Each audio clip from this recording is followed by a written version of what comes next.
bike number 70 ahead of Carter Brown in 12th spot. And then it's Taylor Stewart Campbell on bike number 97 in 13th. Holly Harris is next up in 14th. And running out your runners and riders for the start of your mini GP50s. Race number 2 here from Tattershall is Warwick Brady in 15th place. Well, a 15-strong entry. The riders make their way up to the grid then for the first race of Sunday. And they will look towards the green flag. We will not be starting with a red light for these races. It will be with the green flag. It goes up, but it's not when it goes up, it's when it goes down. The marshals, though, move to the side of the grid. The riders look ever determined towards turn number 1. The first race of Sunday morning is about to get underway. The green flag is up, and it's go, go, go, down towards the first line, the first corner for the first time. A great start by Josh Bannister, getting into the lead almost immediately as they make their way through turns 2 and 3 now. Left and right, long, fast left and right sweeps. Very difficult to keep the momentum through. Many riders using this as an opportunity to make a few moves. But Josh Bannister currently leads this race. Kyle Payne in second. A great start again from Sullivan Mounsley. Up to third place at the moment, but scrapping further behind. We've got many other riders, including Ryan Hitchcock. He had a good start to the race yesterday, and they're already under attack for the race lead. It is between Josh Bannister, Kyle Payne, as they make their way up to the line for the first time. Yes, it is a great start there from Sullivan Mounty, who's gone up to third spot from 6th on the grid as they come across start finish line as fast as you like. Josh Bannister still leads the way from Kyle Payne. A move up the inside there. Was that Harrison Crosby up to third spot? Yes, it was. Late on the brakes. Great move there from your championship leader. Now, Ryan Hitchcock needs to make a move early on in this race proceedings to stay in touch with your race leaders. But it looks like Josh Bannister at the top of the field is opening up a slight gap. It's Sullivan Mounty still in 4th spot there. All under attack from Ryan Hitchcock through the tight, twisty section. Can Hitchcock make a move up the inside on the switchback? No, he can't, not yet. Maybe lining up a move into turn number 9. If not, it'll be a great exit from 9 into 10 and then try and get him along the home straight into turn 1. Ryan Hitchcock uses a lot of different lines around the Tattershall circuit, much tighter than some do, especially these bikes which do require a little bit more precision. That can be of detriment as well as of a success for you. But the race leaders, Bannister, it is Josh Bannister still leading ahead of Kyle Payne. They make their way through turns 2 and 3 once again. And up towards turn 4, it's 3 hairpins all in one long sequence. The riders are nose to tail. They can almost trip over each other. Bannister, Payne, then it is the following rider behind them. It's a 3-way scrap for the lead. Harrison Crosby in 3rd place. 4th place now is Ryan Hitchcock, having managed to get ahead of Sullivan Mounsley. On his way then to start getting into the battle. The top 3 battle for the race lead could be a top 4 battle by the time we know it. Over the line once again. We've got 11 laps to go, and it's still Josh Bannister ahead of the number 27-25 of Kyle Payne. Yeah, Sullivan Mounsley looks like he may have made a move ahead of Ryan Hitchcock into turn number 1 in the background there. Not quite, it's still Ryan Hitchcock just ahead of Sullivan Mounsley, and made a great move through the twisty section last lap round. But look at Harrison Crosby. He is continuing to close the gap to the 2 leaders in front of him. Fastest rider on track at the moment, it looks like. But then you've got Kyle Payne still all over the back of Josh Bannister. Josh Bannister taking very defensive lines into the hairpin, just like he did at Clay Pigeon a month ago. Now, across start finish line, Josh Bannister's very quick out of the turn at 9 hairpin and very fast through the quick turn 10, the final turn on this course. But Harrison Crosby's got a great run across the line over the bump, and can he go late on the brakes down turn number 1? Not quite yet. Josh Bannister's still very, very defensive, maybe a bit too defensive at this time in the race. Well, you put it very well, because you get the feeling that he's being held up at the moment. He can't actually use the pace he's got because he's bottled up behind the rider in 2nd place.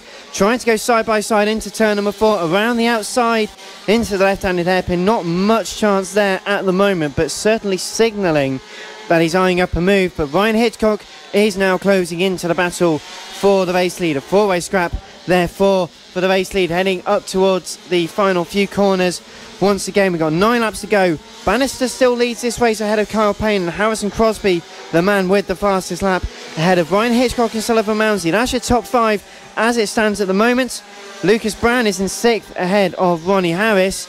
Thomas Gomez Carter Brown and Harrison McKee. That is your top 10. Ben Jolliffe ahead of Ollie Horner, Holly Harris, Taylor Stewart Campbell and Mike Brady.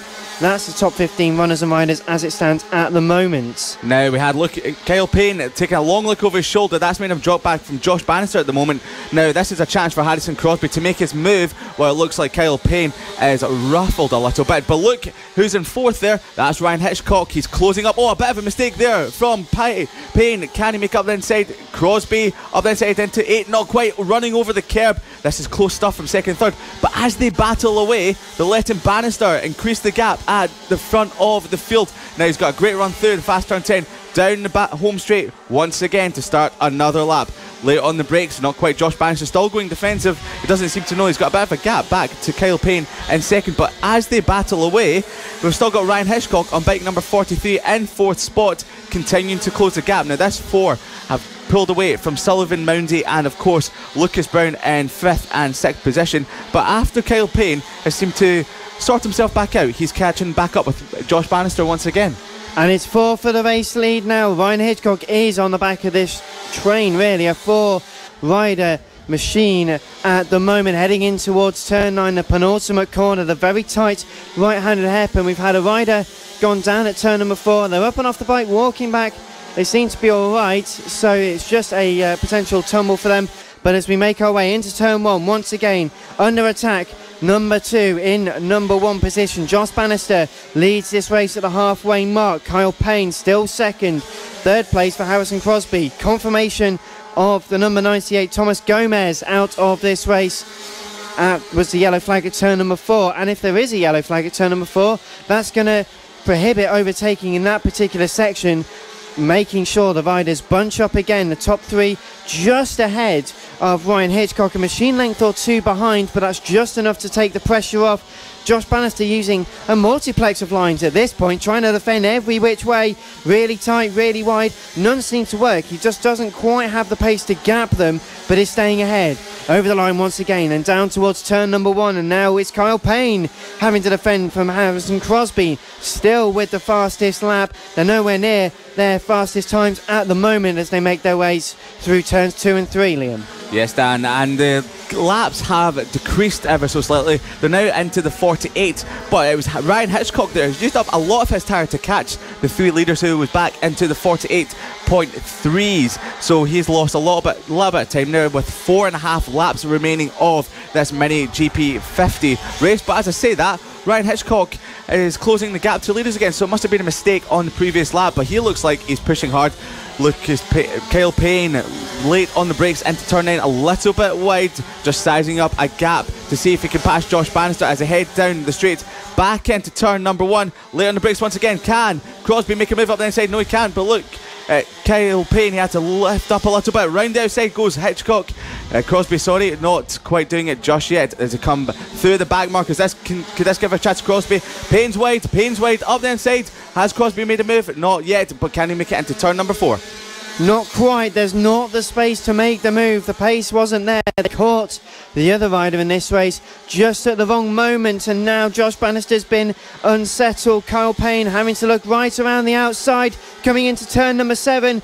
Did he make the move? He certainly tried to make a move. They were up the inside though. Ryan Hitchcock almost makes contact with Harrison Crosby into the second last corner. They touched only slightly. No damage done for either of them, but that's going to set the tensions going between the battle for third place.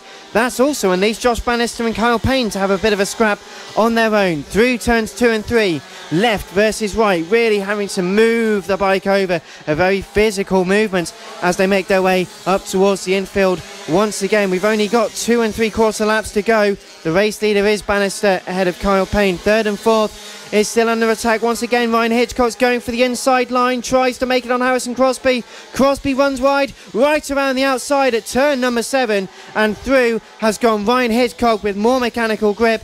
It seemed a bit of a shake of the head there from Harrison Crosby. Not best pleased, it seemed. No, he was not best pleased at all, but it looked like it was Ryan Hitchcock that was making some of the hard moves to begin with. But looking further back, it looks like we might have a change for 5th and 6th. Yes, it is. Brown has just moved ahead of Sullivan Moundy through turn number 9, so that's a great battle going on between 5th and 6th. Now, there's only a lap and a bit remaining, and it looks like Hitchcock is making inroads into your top 2.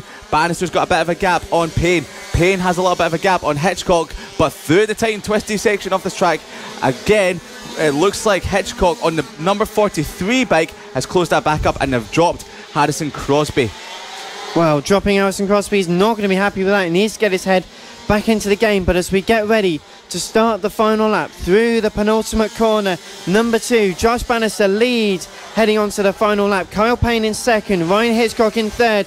They're a few machine lengths away from each other, but as they make their way into turn 1 for the final time, Kyle Payne closes up on the brakes. Josh Bannister runs a little deeper. The left-handed line is not quite so good if you're trying to defend. He's been able to soak up so much pressure and place the bike over the last few laps. Can he hold it as they make their way into the infield for the final time? But Ryan Hitchcock up the inside for 2nd place. He's through for 2nd place. Can he attack for the race lead? They've got half a lap to go, and Ryan Hitchcock in the plum seat, ready to pounce if any mistake is made by Josh Bannister. Josh Bannister holding it for the moment. Hitchcock has only got one more chance. No, he's not done it into turn number 9. Will he get the run out of the corner? No, he won't, and it's only a flat out right-hander to go. Josh Bannister comes across the line to take race number 2, and just holding off Hitchcock and Payne for 2nd and 3rd. Crosby tried to gap them back up again towards the end of the race after a mistake with a few laps remaining, but Josh Bannister takes race number 2 after commanding defensive ride over Hitchcock and Kyle Payne. And then we had Crosby in 4th spot. Lucas Brown just ahead of Sullivan Moundy. They had a great scrap for 5th and 6th throughout the entire race there. And then it was Ronnie Harris just ahead of Harrison McKee, Ollie Horner and Carter Brown rounding out the top 10. Ben Jolliffe was in 11th spot. Holly Harris picks up 4 points for 12th spot ahead of Taylor Stewart Campbell and Warwick Brady. Thomas Gomez was unfortunately your only DNF of the race at the moment. But Dan, bring you back to that race there. Josh Bannister soaked up all the pressure from Hitchcock. Hitchcock making some fantastic moves that seem to give an unexpected reality to the other riders. Well, as they make their way through the back into the paddock, as you say, it's about making that opportunity when you can and pouncing on the final lap. Didn't seem like Kyle Payne was really expecting it. Ryan Hitchcock thought, well, I might as well do it, so I'll go and do it. He did get the fastest lap as well. So, highlights of that second MotoGP 50 race of the weekend. It was a great start by Josh Bannister. 2nd place was being scrapped for by Kyle Payne, Ryan Hitchcock and Harrison Crosby, especially Harrison Crosby over the course of the race. But it was a masterful defence by Josh Bannister. The number 2 rider finishes in number 1 position. Ryan Hitchcock did start quite well. A late move in the race. Hitchcock did try to go for 3rd. Couldn't do it early on. Into turn number 5, the second of the hairpins, the right-handed hairpin. Harrison Crosby sort of got a bit unfurled by that by the end of the race. Josh Bannister came over to take the win, but Ryan Hitchcock stayed left, braked as late as he dared, and went for the move for 2nd place. Got an extra piece of silverware. Well, as they now make their way back to the paddock, we head back out to track for some more action. It's a 14-lap race, this next one. Race 2 for the Extreme 200s here at Tattershall. You're listening to live coverage of round 4 of the 2019 FAB-Racing British Mini Bike Championships. So as they make their way onto the grid then, there's a few riders in this race that are starting to line up. We've got a few riders trying to get back up. We've got Cameron Horsman due to start this race. We've got a few British Talent Cup and other riders, including Brad Ray making his way up to the top of the grid. Cameron Horsman's actually marshalling this weekend, so helping out with some of his fellow riders. It's going to be quite a jumbled grid by the seams of it, because we don't seem to have a front row as it stands. Richard Holmes-Williams and Max Cook were due to be on the front row. They're no longer there, so that sort of makes our life a bit more difficult. We'll give you the full grid in a moment as they are about to head out onto the green flag lap. But thank you for joining us. This is live coverage of round 4 of the 2019 FAB-Racing British Minibike Championships, the official partner series to the Bennett's British Superbike Championship, and on the road to MotoGP. As they make their way onto the green flag lap, then it's Liam Hodgins with the grid. So Richard Holmes Williams, as he said, Dan, should be starting from pole position after yesterday's qualifying on bike 126. Alongside him should be Max Cook, but it looks like Max will be starting from the back of the grid. Martin Glossop making his debut this weekend should be third spot on bike number 6 ahead of Brad Ray on bike number 28, BSB star Brad Ray. Keir Armstrong on bike 122 is 5th on the grid ahead of Taylor Lawrence on bike 10 in 6th spot. Followed him is Will Howarth on bike number 96 in 7th position ahead of John Ansell on bike 685 in 8th spot on the grid. Josh Ingram is next up in 9th position on bike 147 ahead of Brandon Pearl on bike 146, the yellow Pearl. Harvey Claridge is next up on bike number 16 in 11th place on the grid, just ahead of Cam Harris in 12th spot. Jamie King follows him in 13th, unlucky for some, ahead of Tom Ward in 14th spot. Charlie Nesbitt is another rider that will be starting at the back of the grid, along with Max Cook on bike number 86. And Roger Monks rounds out the top 16, though all the runners and riders for the start of the Extreme200 race here from round number 4 at Tattershall. The 14-lap race is about to get underway. Riders looking towards the first corner. Marshall's just ensuring everyone is in position. Of course, if you do start out of position, not good. But the number 28 rider, Brad Ray, effectively starting on pole position now. Of course, Bennett's British Superbike Championship race winner. Winner of FAB as well. The green flag is about to go up. Down it goes, we're underway. A good start by Brad Ray. The number 6, though, of Martin Glossop makes a great start into the lead of the race for the first time. Brad Ray starts in 2nd place, side by side for 3rd and 4th. They make their way through turns 2 and 3 for the first time. Left and right, flick the bikes over. These Extreme200 bikes are quite like pit bikes, very torquey machines. They can really launch you out of the corners. And it's such a tricky, tight circuit, this circuit, Tattershall in Lincolnshire. You really have to be patient with the power delivery. Some very aggressive curves as well. This circuit was underwater about a week ago as well, so it's still quite green in terms of the track grip and the rubber. Martin Glossop, though, finding no troubles aboard the number 6 machine. He leads, heading over the line for the first time. And we've got a rider who's just dropped it on the exit of turn number 9, a number 22 machine. Not sure who that is. We'll get you more information on that in just a moment, but they are getting back onto the bike, so all is well with them. Martin Glossop, though, leads this race. Brad Ray in 2nd place. We've got a rider down at turn 3 as well. The front just washed out from under them. Bike in the middle of the road, the rider's up and about to get back onto it. So Taylor Lawrence not having a good start to this race as well. Well, we were just mentioning the track's quite green in terms of track rubber. Well, a few riders are demonstrating that for us visually. Yeah, I'm not too sure if it's maybe the change in track temperature from the rest of the weekend. It's quite cool today. Unfortunately, there's been a lot of sunshine over the weekend, so maybe it's just changed the track temperature. The tyres are reacting differently to that, and it's just made a couple of riders push a little bit too hard, and the grip has gone completely, but that has left a humongous gap, I'll just create a new word there, at the top of the field between Martin Glossop and the 28 of Brad Ray. The yellow flags are still out for Taylor Lawrence, who crashed last lap at turn number 2 and 3. But look at Brandon Pearl. Brandon Pearl back in 5th spot there as he comes through turn at number 4. He's gone from 10th on the grid. He's now up to 5th place in the race, so he's chasing down the riders just in front of him. So we've got Will Howarth trying to make a move around the outside of the likes of Brandon Pearl, but Harvey Claridge as well has made great positions in the opening couple of laps into 7th position on the racetrack at the moment as Brad Ray tries to get the run through turn number 9 into turn 10 to go the fast right-hander along the start and finish straight. Martin Glossop, will he come under attack from Brad Ray, who wheelies across the start finish line? Not quite yet. He's just shaping up his rival for the last few laps. So we've got a battle for the race lead of 2 riders, and we've got a battle for 3rd involving the rest of the field. So all shaping up rather nicely as this race stands at the moment. Martin Glossop still leads. Brad Ray not able to find a way through.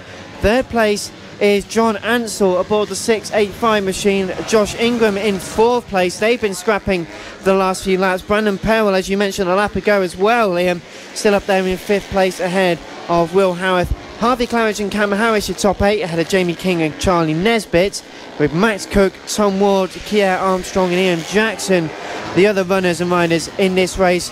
But Brandon Perrell is under attack from Will Howarth, number 126 versus 96, the fluorescent black and yellow rider, very popular figure in the paddock, under increasing pressure, not just from Will Howarth, but also having to fight ahead of him with Josh Ingram into turn 1. Turns 2 and 3, left and right, really throwing these bikes about. Getting the pressure into the tyres is a very tricky thing to do, and as they make their way into the infield section once again, it's all concertinaing.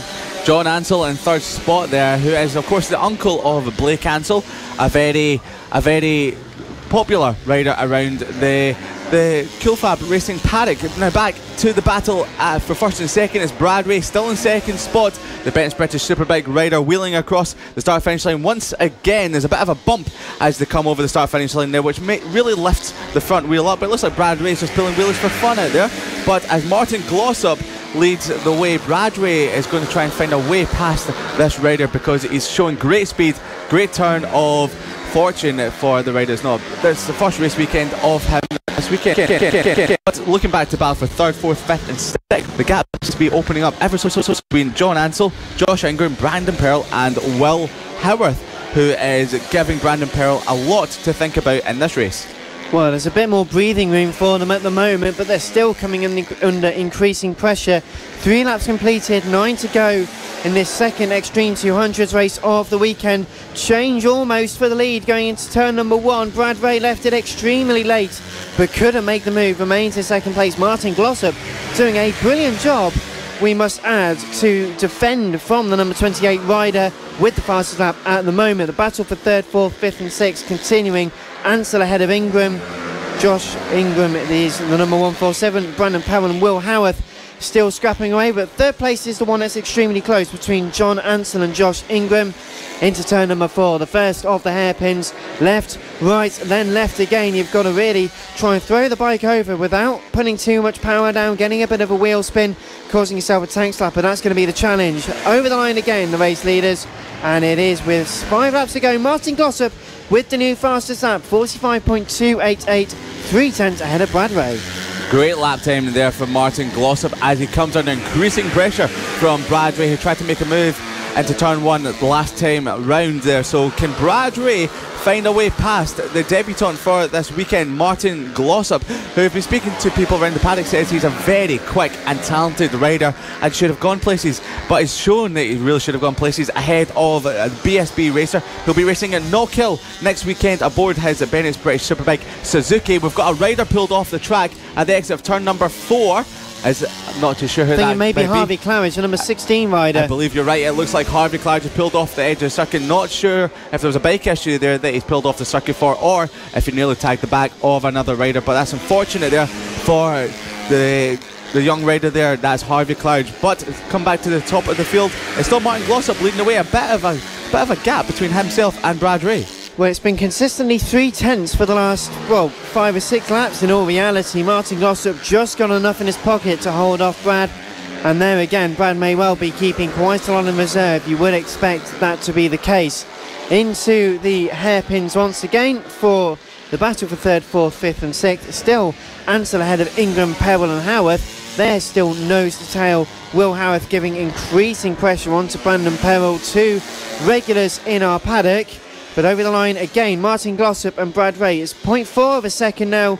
So Brad and Martin just keeping track of each other. They're not increasing the gap, he's not decreasing the gap. He's just there or thereabouts. With 5 laps to go, he is starting to run out of time of which to make the kind of move you would expect he may make. But the number 6 is ahead of number 128. John Ansell is your third place man on the podium, ahead of Josh Ingram and Brandon Perrell. Yes, great ride there for Brandon Perrell. Brandon Perrell makes a move up the inside. I'm not too sure if that's a bag marker. Yes, it was out of shot.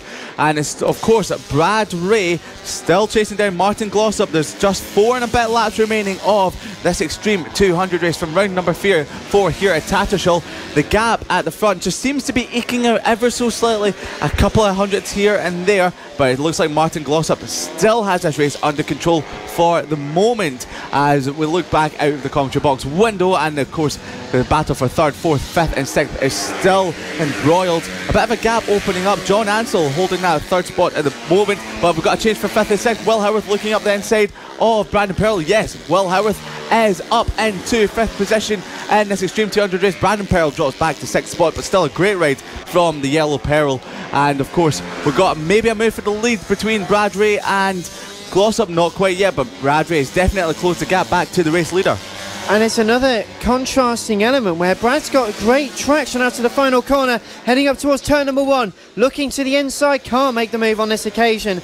Martin Glossop just had enough straight line speed in order to carry it through, but using the extra traction that he's able to generate, the number 28 rider, the blue leathers with the yellow on the machine, the Suzuki rider in the Bennett's British Superbike Championship, former alumni of Cool Fab of the Mini GP bikes as well, so knows this paddock inside out and knows this circuit not too badly indeed. We've been coming here for Cool Fab since 2017, and with 3 laps to go, Martin Glossop is proving the experience around this circuit that he has got. The number 6 rider again starts the new lap over the line. Number 6 and number 28 heading down towards turn number 1. No move made on this occasion, but Brad Ray is 3/10 behind, really is hanging on by the coattails. They're just about to approach as well another run-on rider in this race where they need to make sure they can get past quickly. The number 10 rider, that was Taylor Lawrence, who had that moment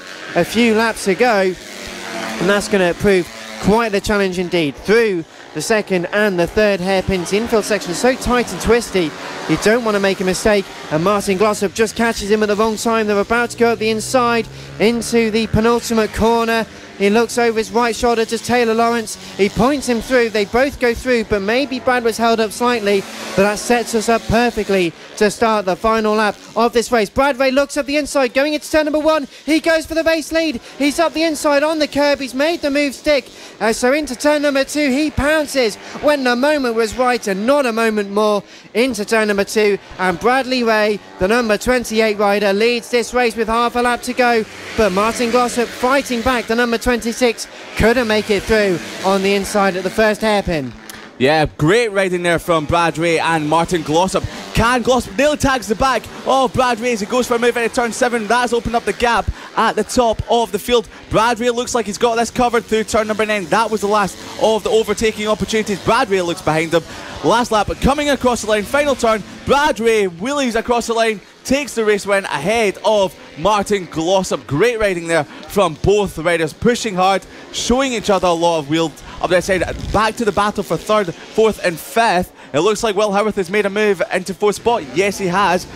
Can he make a move on 3rd spot? Not quite, but we've got a change of position. It's going to be Ansell coming across the line. 3rd spot, John Ansell ahead of Will Howarth and Josh Ingram. What a battle for 3rd, 4th and 5th. The final podium positions closed up dramatically there on the last couple of laps. So just ahead of Brandon Pearl was Josh Ingram in 5th spot, Brandon Pearl in 6th. Cam Harris was next up in 7th position. A good strong ride there from Cam Harris. Kier Armstrong in 8th position ahead of Charlie Nesbitt, who started at the back of the grid. Jamie King rounds out your top 10. Tom Ward just missed out on the top 10 position on bike number 21 ahead of Ian Jackson. Taylor Lawrence, who had a bit of an incident on the early couple of laps, was 13th ahead of Harvey Clouch, who pulled off the circuit at one point, and Max Cook is your only DNF on the race. So no front row on the grid for the 2nd Extreme 200 race of the weekend. It was Bradley Ray and Martin Glossop who started on the front row effectively. Martin Glossop got into the lead for the first time at the first corner and pretty much stayed there for the entirety of the race. There was further battles behind, including a few riders, including number 27, number 22. They were getting a bit tangly, lost a bike coming onto the second last corner, did get back onto the machine, so no harm done there. Bit of pride hurt though. The battle for the race lead developed quite quickly between Brad Ray and Martin Glossop. Moment for Taylor Lawrence, losing the front ends of the bike, did get back on and back into the race, so great to see that, no problem for Taylor Lawrence. But it's a very tricky complex, the left and then the right at turns 2 and 3. Brad Ray and Martin Glossop fought pretty much for all of the 14, and they made their way through the final few corners. Brad left it as late as he dared, got very close through the final few corners, got a great run coming into the final first corner for the final lap. Up the inside, job done, didn't have to think about it, he just made the move, and well, that was how Brad Ray won the race. Martin Glossop and John Ansell, that was your podium for the Extreme 200s, the second race of the weekend. Their third and final one will be out later on this afternoon. But now we turn our attention to another very spicy championship in the form of the Mini F1 sidecars. There was collisions and controversy, and well, it was all excitement in yesterday's first encounter, Liam. It was a lot of excitement indeed. It's good to see that Mick Lee is back out on the circuit. It looked like his passenger might have been injured, but it's good to see that they're back out and will be giving us a lot more race action ahead of race number 2 here from Tattershall.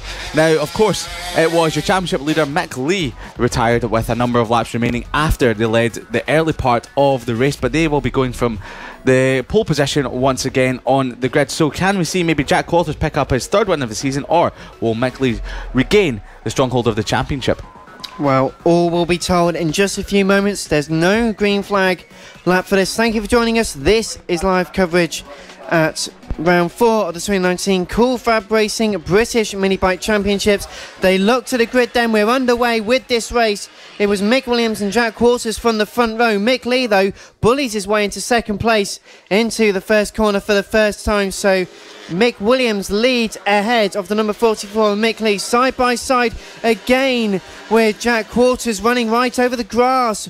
Going to mow the grass, got to rejoin safely, make sure it doesn't collide with anyone, just manages to avoid everyone else. So Mick Williams leads this race. It's 147 of Mark Parkin. It was John Hosker who got a good start, also Paul Quarters and Jack Walters getting nose to tail into the hairpins for the first time. It's a very tricky and tight section of this circuit, side by side for second place with Jack Walters heading into the final few corners for the first time. It's only a short race, this one. It's down to be a 6-lap race over the line, and it's Mick Williams leading ahead of the second and third place riders. Number 2 just ahead of number 24. That's into turn 1. It is Paul Quarters Jr. versus Jack Walters. Jack Walters ahead in second place for now. A bit of dust and a bit of smoke coming from the back of the number 2 machine, so pushing these things very hard. God, indeed, and of course Mick Lee is having horrendous luck so far this weekend, running off the track in the first couple of corners. He's trying to make his way back through the field. He's just up behind 127 of John Hosker, but Mick Lee is scurried away at the top of the field. Just in case he does come into another bike problem, he might have a bit of a gap to try and sort out and continue on in this race. But now that Jack Walters is in second spot, he seems to have pegged that gap ever so slightly, coming through the fast turn right-hander across start finish line now. Has Jack Walters pinned the gap? Yes, it was around 2.6 seconds last time round. It's now 2.8. So we've got Mick Williams still increasing the lead at the top of the field, but ever so slightly. This is your championship battle. Mick Williams ahead of Jack Walters, the number 26 ahead of the number 2. There's 30 points between them in the championship at the moment. We've had 8 race wins from Mick Williams so far this year, 2 from Jack Walters. They're the only 2 that have held the spoils.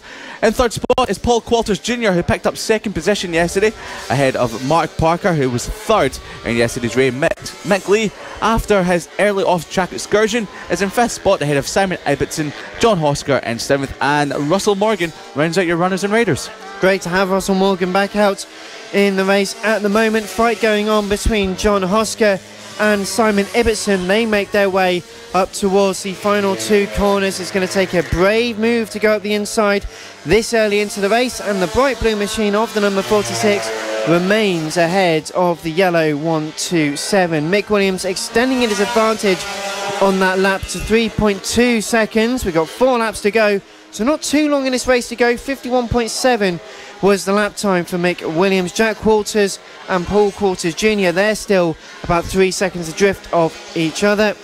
But it's the battle between Simon Ibbotson and John Hosker Through turns 2 and 3 they go now, and of course it's not just rider, it's rider and sidecar passenger, and the passenger makes a big difference around this circuit. They've got to really hustle themselves around and throw the bikes about. You don't want to be losing your passenger around here.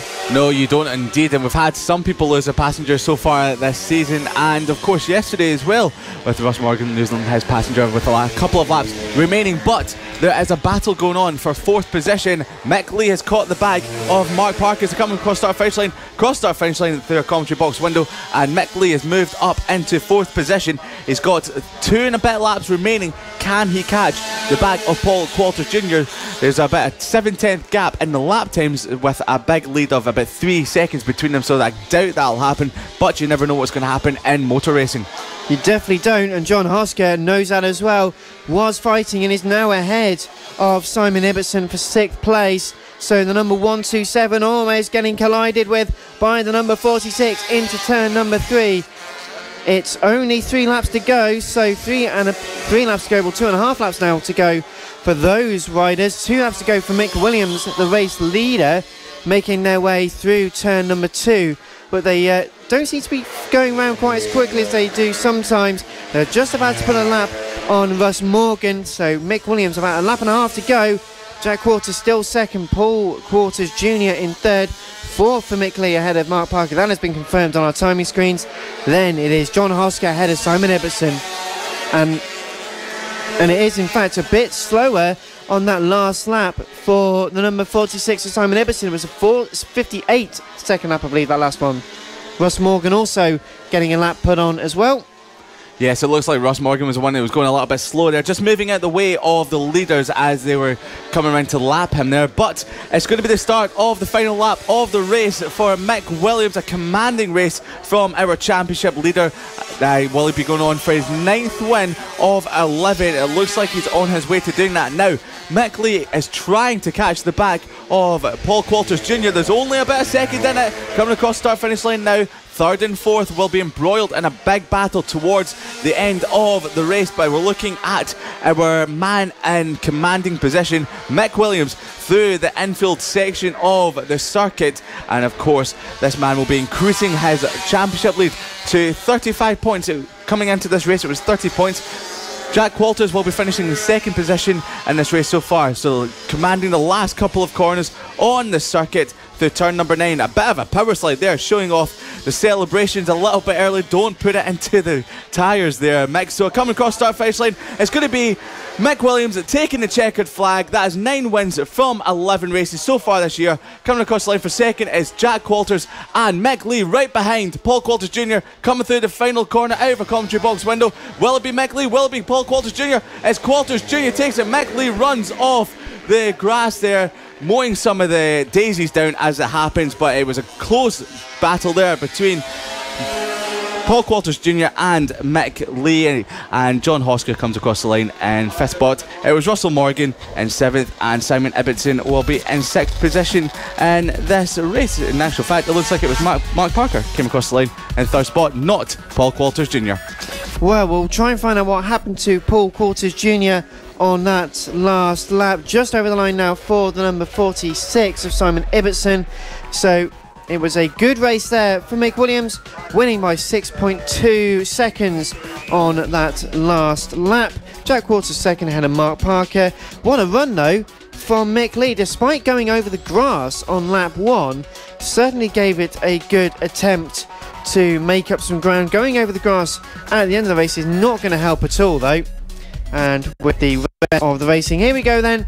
Replay of that last race, the 2nd race of the Mini F1 Sidecars this weekend, making their way through the first turns for the first time. The number 44 stayed on the right hand side. Was it a bit of a bump, or did they just get some understeer? Either way, they go over the grass, pick up a bit of fresh pollen, so hopefully they're not going to start sneezing halfway through that race for them. Good battle between Simon Ibbotson and John Hosker. 1-2-7. They were fighting tooth and nail, but it was the race winner, the number 26 of Mick Williams and passenger, over the line for the final time, and just curbing to the grass once again. That was the number 44 of Mick Lee. a bit of a shame for him to be going over the grass not once but twice. They'll get it cleaned out and they'll get it back racing later on this afternoon for their third and final race of the weekend. So thank you very much for joining us. This is live coverage of round 4 of the 2019 FAB-Racing British Mini Bike Championships. So Dan Marr and Liam Hodgins in the grid. In the commentary box, we're going to be bringing you the grid in a moment. We've got the next race out, which is the AC40 Rookies. And they had a slightly calmer first race of the weekend yesterday, Liam, but that's only really getting used to the circuit and knowing what they're going to be doing today. I predict a bit more fireworks out there. Yeah, there will be a lot more fireworks out there today because they've got to try and catch Archie Gibbs, who is looking in commanding position of the racetrack this weekend. Archie Gibbs took the race win yesterday ahead of Luke Fitchett and Championship leader Ollie Sims. Now, the fact that Archie Gibbs took the race win yesterday brings the championship down from 15 points down to 6 points going into this race. Now, if the positions remain the same with Archie Gibbs taking the race win and Ollie Sims finishing in third spot, there's a gap of 9 points between first and third. That means that Archie Gibbs will take the championship lead by 3 points going into the final race of the day. Now, it's a big grid here today and roughly 22 riders, so we've got a big grid to read out for you and a lot of riders that will be giving us great race action. Now, it's called the Rookies for a reason because, well, there's a lot of young talent out there and of course some riders that are making their debut this year, so it's a nice wee proving ground for young riders to try and start out, and as you can see, they're quite small on small bikes.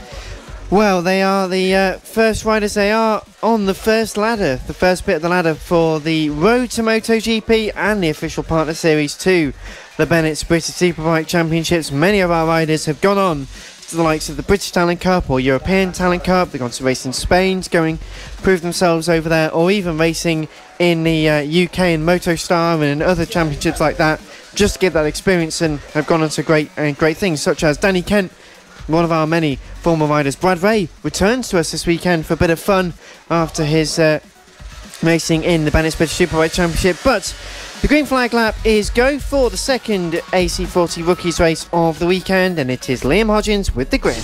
Yeah, so Archie Gibbs will be rounding off the pole position once again this weekend ahead of Luke Fitchett and Joshua Williams on bike number 78 from third spot. Next up is going to be Blake Wilson on bike 108 and fourth position on the grid. Ahead of your championship leader, Ollie Sims in fifth position on bike number 73. Brandon Keane will be on bike 333 in sixth position ahead of Luke Schofield, will be on the fourth row of the grid in seventh.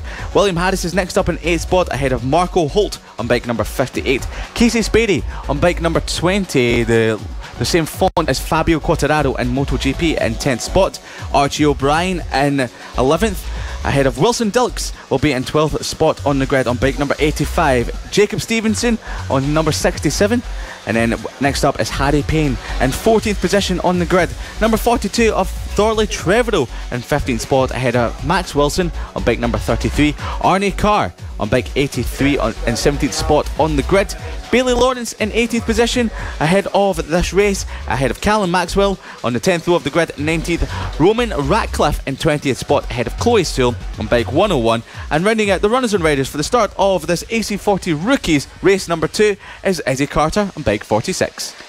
The riders look towards turn 1. It's a very short run towards the first corner. It's a 8-lap race in prospect as they look towards the green flag. It goes up. There's a lot of creeping from a few riders. One of the organisers pointing to a few riders, so that's not a good sign. But we are underway into turn 1 for the first time. It looks about everyone just about manages to get through cleanly. It's quite a large field as well, so it will take a few moments for them all to stream through turns 2 and 3 for the first time. Left and right, a long odd run before we get to the infield, the very technical tight infield circuit at Tattershall. It's going to be a challenge for many of our young riders. The temperatures are down, so tire temperatures down. Grip will be vastly different to what was available yesterday. The bikes now in a bit cooler temperatures will offer maybe a few extra horsepower as well, which every little helps as they make their way up towards the line for the first time. Oh, we've got a championship leader. That's Archie Gibbs. That's Archie Gibbs. Our race leader is down at turn number 9, pushing a little bit too early at the start of the race. Archie Gibbs out of first position, trying to get the bike started. That is huge news for the championship there. Ollie Sims will be looking to increase his championship lead after that incident. One of the marshals are helping out Archie Gibbs. He's back into the race and in last spot at the moment. That is terrible luck for our race winner from yesterday. Well, from first to last in a drop of a hat, we were just saying there's less grip available than there was yesterday. Such a shame for Arnie Carr, who will have to fight his way through. You think he may well be able to do so, and we will keep you informed as to all the developments in this race. But now the battle for the race lead starting to progress. Luke Fitchett well and truly up there at the moment as they make their way through turn number 7 for the second time now. Yes, absolutely, and unfortunately Archie Gibbs was just pulled into the pit lane, so obviously some more bike troubles. So Archie Gibbs is out of this race. That is your race 1 winner from yesterday, and he was only 6 points behind the championship leader coming into this race. So coming across start finish line, it's going to be Luke Fitchett leading the way ahead of Ollie Sims, your championship leader. More runners and riders coming across start finish line. That's number 31 and bike 201, and Casey Spady just behind them on bike number 20. Casey Spady putting in a great performance yesterday, finishing high up the order in 5th position in the race. And of course there's a bit of a gap opening up between 1st and 2nd. There's a bit of a gap back to 3rd spot, and then a huge gap back to 4th, 5th and 6th. Casey Spady looks like he's making a move on the likes of the riders in front of them as they come through the technical section on the track. But as the riders get the tyres up to temperature, maybe we'll see some moves just at the moment. As I say that, it looks like there's a rider trying to make a move into turn 7, just holding back at the moment. Well, you're trying to size up your opponents, make sure you can go for those kind of overtakes. It is quite a narrow circuit around here. The number 333 having a good go at the moment. Brandon Keane side by side through the final corner with the number 20. So as they make their way over the line now, side by side, great run down towards turn number 1. And Fitchett is ahead of Ollie Sims. That's your 1st and 2nd positions. Blake Wilson in 3rd. Joshua Williams in 4th ahead of Casey Sperry. Casey Sperry still ahead of Brandon Keane despite that attack at the final corner. So they're currently fighting for 5th and 6th into turns 3 and 4.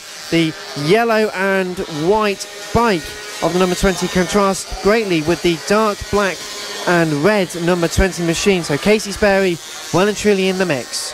It looks like there's a sizable gap going for 1st and 2nd position at the moment. Ollie Sims is sizing up his opponent. Luke Fitchett is still in the lead of this race as they come across start finish line any moment now. So they're coming across the line. Will there be a move into turn number 1? As we look at the commentary box window, not quite yet. Luke Fitchett is still leading the race ahead of Ollie Sims. Casey Spady making a move around the outside.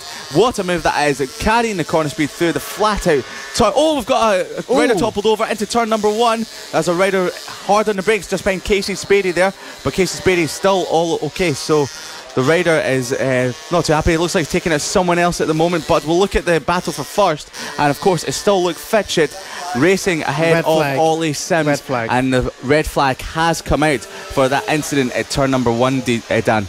So red flag has been called for the 2nd AC40 Rookies race of the weekend. We're not sure, we'll get you more information when we can, but as our timing screens say at the moment, it was Luke Fitchett who was leading that race by just 0.10196. We're getting some adjusted times at the moment, so we'll get you more information.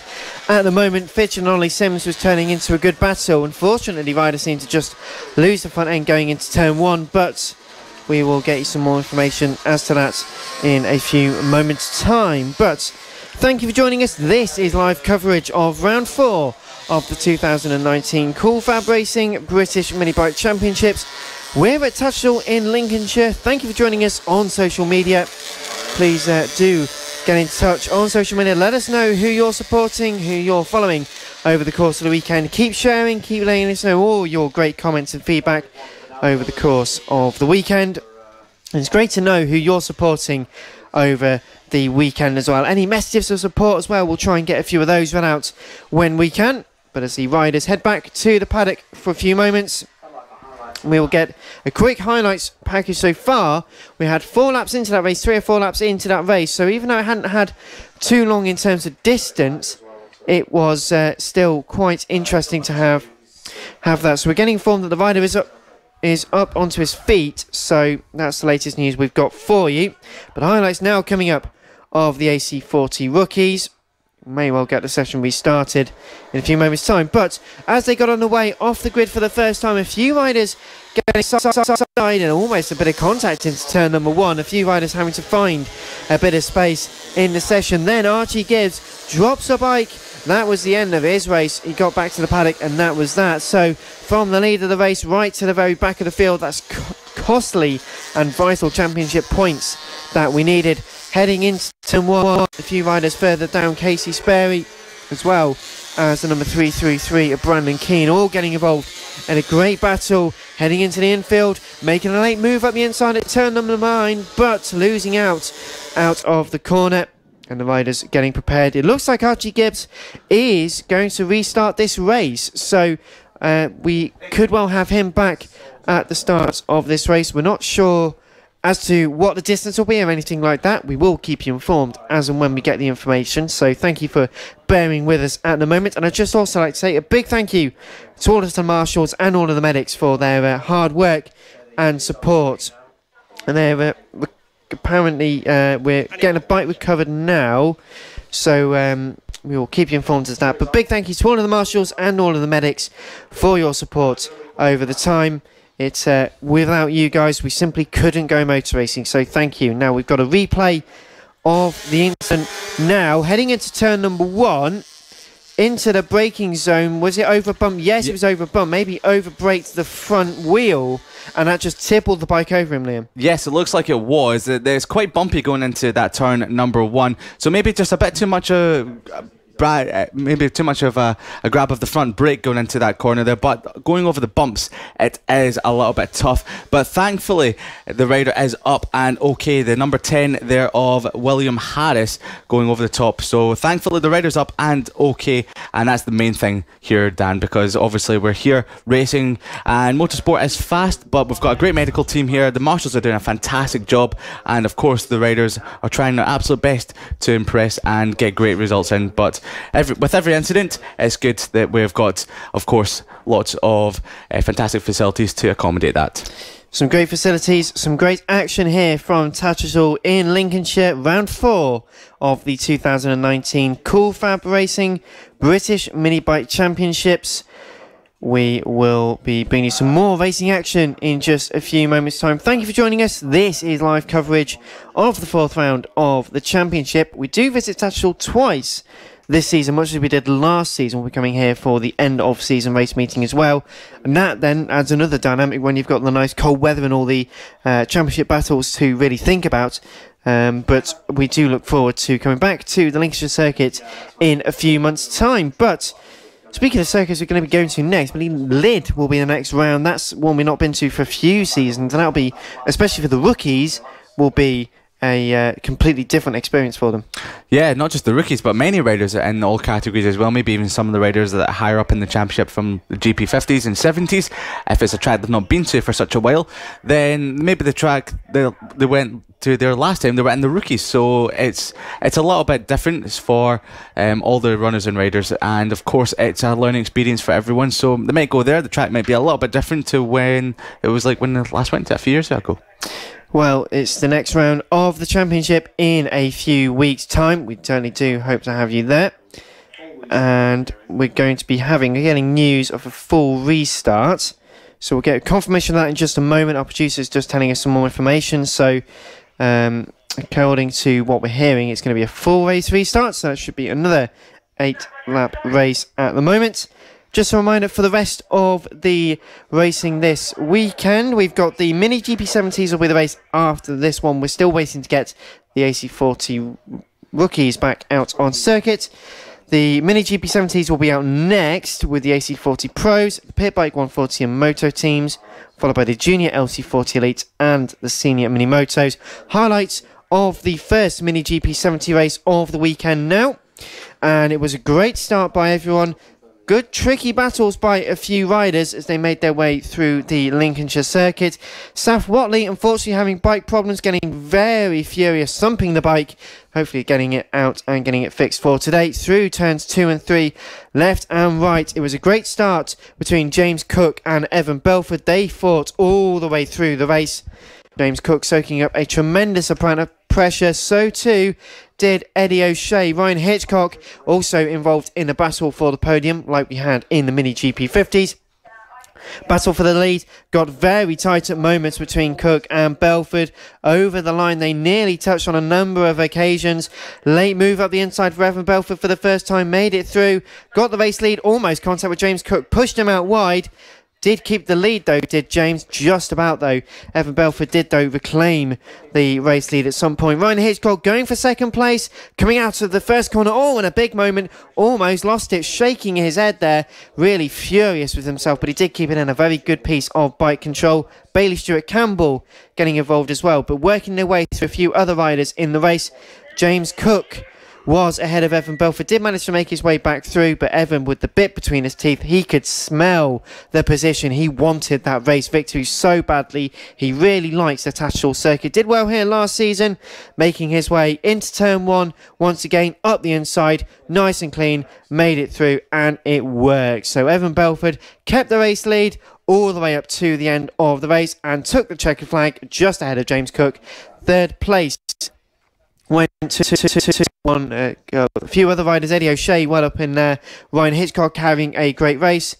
And a very nice touch between Evan Belford and James Cook. Got out, shaking, fist bumping, and, you know, they really enjoyed that race. And it's great to have that kind of camaraderie, isn't it? And I'm just getting confirmation for the AC40 rookies. It will be a full race restart. So they will have a 8-lap race then for that. But speaking of camaraderie, it's great to have that kind of connection when riders can go out there, you know, they nearly have contact with each other. They're furious with each other when the visors are on, but after the race they can get out and shake hands and really enjoy the racing and the friendship that you can get in this paddock. Yeah, it's not just this paddock, it's many paddocks from around the world. The racing paddock has always been a close-knit family because obviously there's a lot of riders out there that are working their way up the ladder. There's parents out there as well that want to see their kids and of course other people's kids make it to the big time. And just getting confirmation, the number 10 rider from the original AC40 rookie start is walking back to the paddock. So good news, rider is up and walking. So I don't think he'll be able to restart. However, everyone else will do get going. So great to see that he's all right. A great effort from everyone else. Yes, absolutely. A brilliant effort from all the medical staff and the marshals. And of course, the organisers here at the Cool FAB-Racing British Mini Bike Championship. They do a great job for everyone involved. And of course, the AC40 rookies, as we said, it will be a full race restart, which is a great lifeline for Archie Gibbs, who crashed down at turn number 9 on lap number 1. Yesterday's race winner, second in the championship, only 6 points behind Ollie Sims. I don't think Ollie Sims will be too happy to see his championship rival restart the race, but Archie Gibbs must be counting his lucky stars. Well, he's going to be certainly very happy and can really reclaim his points back for him, as he will see it anyway. And as you say, it's that lifeline where you don't get that very often in racing, so you've certainly got to take it when you can. And he undoubtedly will have learned from his mistake and be determined not to make it again.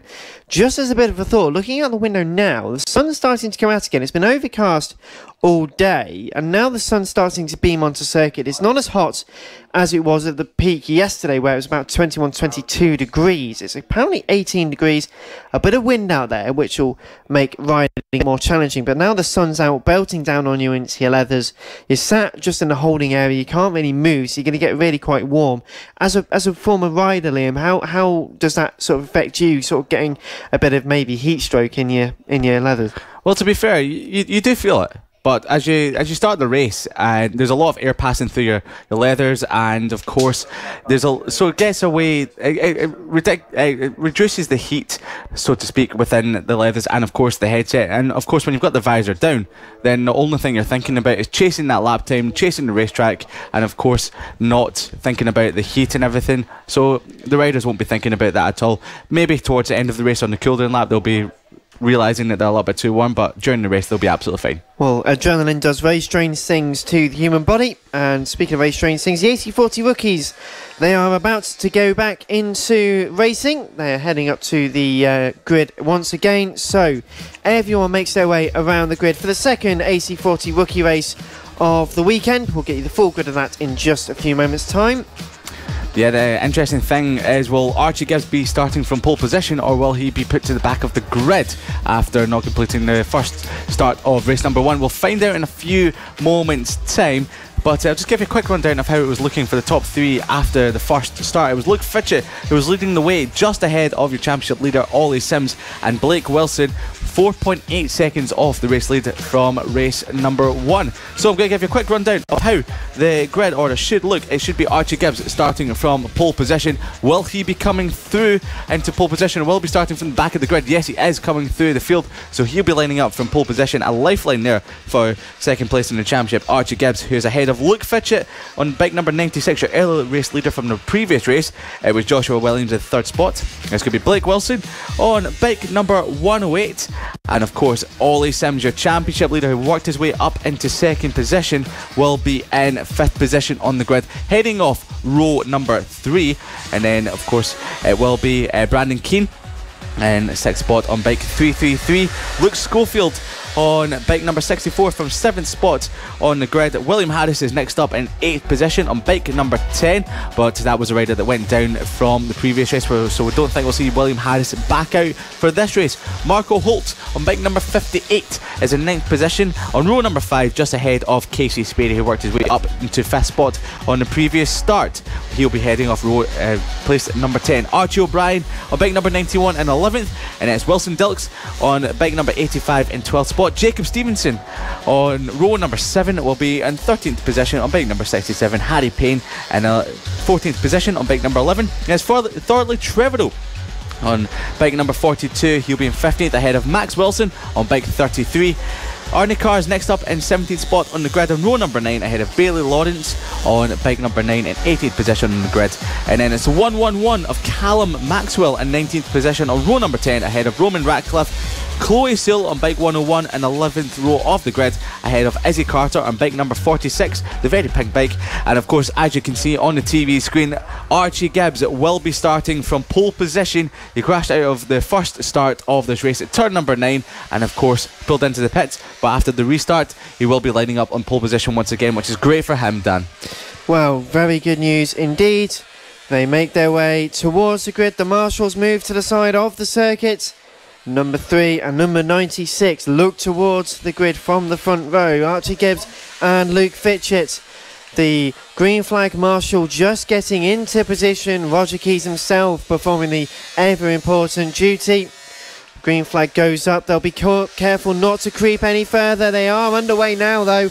A good start by everyone as they make their way down towards the line for the first time. A really poor start for Luke Fitchett, almost down into 4th or 5th place. We've got a rider gone down on the exit of turn number 1. I can't see who that is at the moment. They seem to be up and gesticulating angrily, so I would say they're all right for now, but making their way through turns 3 and 4 once again. This is the start of the second AC40 Rookies race of the weekend. Good start from Archie Gibbs once again. Touch wood, he can continue this form throughout the rest of the race, but 2nd place onwards, Luke Fitchett is well and truly in there. He's into 3rd place at the moment. He did lose a position, although he is starting to claw that ground back once again, Liam. Yes, he's clawing it back indeed, but it looks like it might be Joshua Williams, who's had a great start from 3rd position in the grid. He looks like he's up to 2nd spot. There's a bit of a gap that Archie Gibbs is pulling at the top of the field, but maybe he's just had a bit of a pep talk from his parents not to go quite as fast, not push it just as much this time round, maybe just ease himself back into the race once again. So it's Archie Gibbs leading the way ahead of Joshua Williams and of course the number 96 of Luke Fitchett and your championship leader Ollie Sims. And Luke Fitchett had made the move, so up into 2nd place for Luke Fitchett already, making a move into turn number 1. The battle for 3rd place between number 8 and number 15. As you mentioned, the number 15 is going extremely well at the moment, coming through the left, right and the left hairpin. It's a strung out battle at the moment for 2nd, 3rd and 4th. It just does take just one moment though to really close them all in again, heading into the final few corners, and that will be the end of the 2nd lap. We'll have 6 laps to go after the end of this one, so you've got to act pretty quickly because you can't afford to really sit back and let things happen around you. Archie Gibson leads with the fastest lap. 2nd place for Luke Fitchett, 3rd and 4th the one under contention into the first turn. They're side by side into turn number 2. Can't quite keep it together though. No, we can't, but look at Ollie Sims in 4th spot. Your championship leaders all over the back. Will he make a move around the outside of Joshua Williams into turn number 4, up to turn number 5? Not yet. So the battle for 3rd and 4th is embroiled through the tight and twisty section of the circuit. He's just trying to put a wheel up the inside just to let Joshua know that he's there. So your championship leader Ollie Williams, bit of a moment coming out of that turn there for Joshua Williams. The bike is settling itself, pushing a little bit hard, pushing the front and the rear end of the bike as it gets early onto the throttle. It's a bit of a bumpy circuit here at Tattershall. As you can see, there's many track variations, so as you cross over from one track to the other, it can unsettle the bike. So down into turn number 1 across our first slide. Ollie Sims looking up the inside of Williams. Will he make the move? Not yet. Pulls back out round the outside. Will he do this? This is audacious. Not quite doing it just at the moment. It's a battle for 3rd and 4th, but this is very, very important for Sims and his championship battle. So can he make a move into turn number 4? It looks like Williams is holding station just for the moment.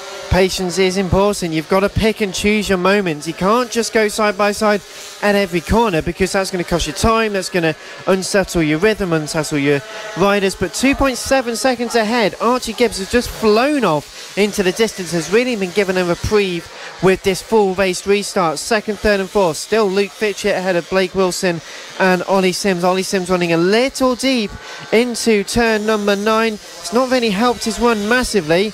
It's not really cost him anything as well. We've also got Marco Holt ahead of the battle for 5th place with Brandon Keane, Luke Schofield and Casey Sperry. They were fighting in the first part of this race, and they continue to fight. Over the line they go all at the moment. Marco Holt ahead of Brandon Keane, Luke Schofield and Casey Sperry extremely close into turn number 1, having half a look at each other, couldn't make it work at that moment. Casey Sperry is all over the back of Luke Schofield, the bike number 64. Casey Sperry looking for a move, but Luke Schofield is still looking for a move on Brandon Keane just ahead of him. But will Keane make a move on Holt? Yes, he does. He's up into 5th spot. Marco Holt has been pushed aside by Brandon Keane. Looks up the inside once again, not quite doing it just yet. But then again, have we got a move for change position for 5th and 6th? Not quite. That's Luke Schofield on bike 64, and will he be lining up the bike number 58 of Marco Holt through this tight and twisty section? Marco Holt, a bit of a movement on the brakes there as he went through turn number 9. So a bit of movement there from the runners and riders a little bit further down the field. Marco Holt trying to make a move back on Luke Schofield as it comes across our first side. He's very quick on the straight there, and he's round the outside. Will we have Brandon Keane once again round the outside? Yes, he lost the position to Holt.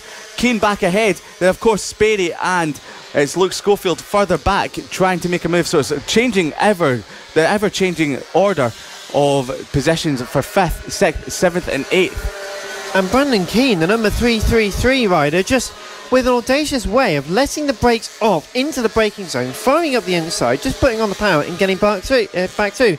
It's ingenious stuff, and it's the real trouble of fighting so closely in a pack, is if you make one moment and get overtaken once, you can easily get overtaken once again. So Brandon Keane, the number 333, well and truly ahead of Marco Holt, Luke Schofield and co. They're inviting a few other riders into this battle now. Casey Sperry starting to be lured in by Harry Payne, side by side with Brandon Keane over the line. Marco Holt did just about get ahead, but as they make their way, the number 31 is ahead of them at the moment into turn number 1. Also ahead with 3 laps to go, Archie Gibbs, the number 3, 2.4 seconds ahead of Luke Fitchett. With the fastest lap is Archie Gibbs. Blake Wilson still in 3rd place. They're a bit gapped now, so this battle for sort of 5th and 6th really is the one which is starting to entertain at the moment. Just looking back down the field, or further up the field, it's Blake Wilson ahead of Ollie Sims. But Ollie Sims has had a really bad lap in that previous lap there. 8 seconds he's lost to the back of Blake Wilson. He's still in 4th spot for the moment, so not quite sure what's happened there. So Ollie Sims, your championship leader, is in a solid 4th spot, but he seems to be... Well, there's a pass there from Brandon Keane round the outside of Holt. Late on the brakes, he's done it. This is a great battle for 5th and 6th between these 2 young riders, and it's inviting Luke Schofield into the battle as well. But look at Holt, he's very fast down the straight. There's a back marker that overtaken late on the brakes. Who will it be? Will Schofield go up the inside of Holt? Not quite doing it just yet. He might be able to do it next lap, but then again, Holt is very fast on the straight and out of the corners through turn number 2. 2, into 3 they go. It's bringing Sperry back into the battle as these three just ahead, fighting tooth and nail for every inch, every percentage of the racetrack. Can we get a move into turn number? Schofield up the inside of Holt could have very nearly tagged the back of the rider just in front and given us a horrendous crash, but thankfully for the moment that's not quite happened just yet.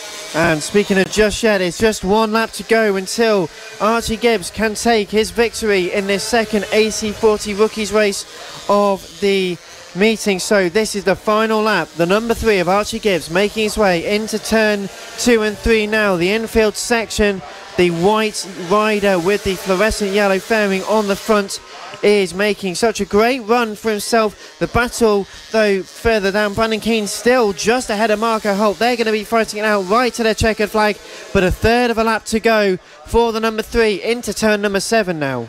Yes, there's a great ride from Archie Gibbs. After he crashed out from race number 1, he's been able to get into the restart. Starting from pole position, he's commanded the lead of the race through turn number 9. Out of turn number 9 comes Archie Gibbs.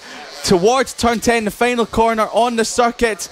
Across start finish line, it's going to be Archie Gibbs. Across start finish line, stands up on the bike. He takes a race win, second race win of the weekend, and of course, he will be taking the championship lead. Luke Fitchett in second spot, Blake Wilson in third, rounding out your podium positions, and of course, it's going to be Ollie Sims who's leading the championship coming into this race. He will be coming across the line any second now. Ollie Sims in fourth spot, so that means that Archie Gibbs is now leading the championship by 6 points. We've got a rider down on the exit of turn number 2. Not quite sure who that is, but once again it's Archie Gibbs who takes the first position. We will give you an update on who the rider is. It's gone down after the checkered flag in a couple of seconds time.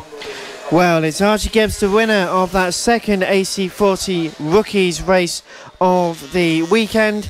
Luke Fitchett takes the next position in second place. Got another rider going down at turn number 9. They're standing up and just by the bike, so they're about to restart it, so they haven't taken the checkered flag, so they do get underway, so that's alright. But Archie Gibbs, Luke Fitchett and Blake Wilson, that is your top 3. Ollie Sims, Marco Holt, your top 5 ahead of Brandon Keane. Luke Schofield, Casey Sperry, Harry Payne and Archie O'Brien is your top 10. Wilson Dilt, Jacob Stevenson, Joshua Williams, Thorley Trevorrow and Archie Carr in top 15 ahead of Bailey Lawrence, Callum Maxwell, Roman Ratcliffe. But highlights then of the second race of the weekend. Well, this is the second run of the second race. The AC40 Rookies do get underway, heading up towards turn 1 for the first time. A brilliant start by Archie Gibbs to take the lead and was never really challenged from that far. Luke Fitchett struggled off the line, dropped a couple of positions but did make it through and continued on, and there to move in place. So Luke Fitchett confirmed in second place. Blake Wilson and Ollie Sims did scrap it out, but in the end they were quite distant away from each other as well. So it was a bit of a challenging race for our championship protagonists. The race season leader lost it in the first race by some miracle, managed to get it back out for the second race. Great battle though. Keane, Luke Schofield, Casey Sperry and company, they fought all the way through the race, overtaking corner after corner after corner, out onto circuit. And as they make their way through turns 1 and 2 once again, that was that race. And we'll be coming to the camera next. So it is the next race will be the Mini GP70s here at Cool Fab, our premier class here. Mini GP70s head out onto circuit.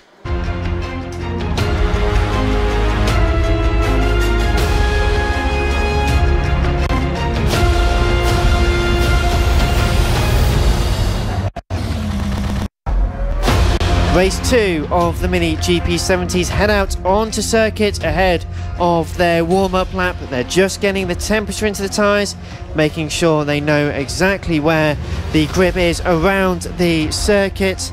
They are just getting ready for the race start. It's going to be a challenging one, a great battle in their first race of the weekend yesterday. They have 2 races like everyone else here today, but thank you for joining us. This is live coverage of round 4 of the 2019 Cool Fab Racing British Mini Bike Championships. It's Liam Hodges and Dan Marr in the commentary box.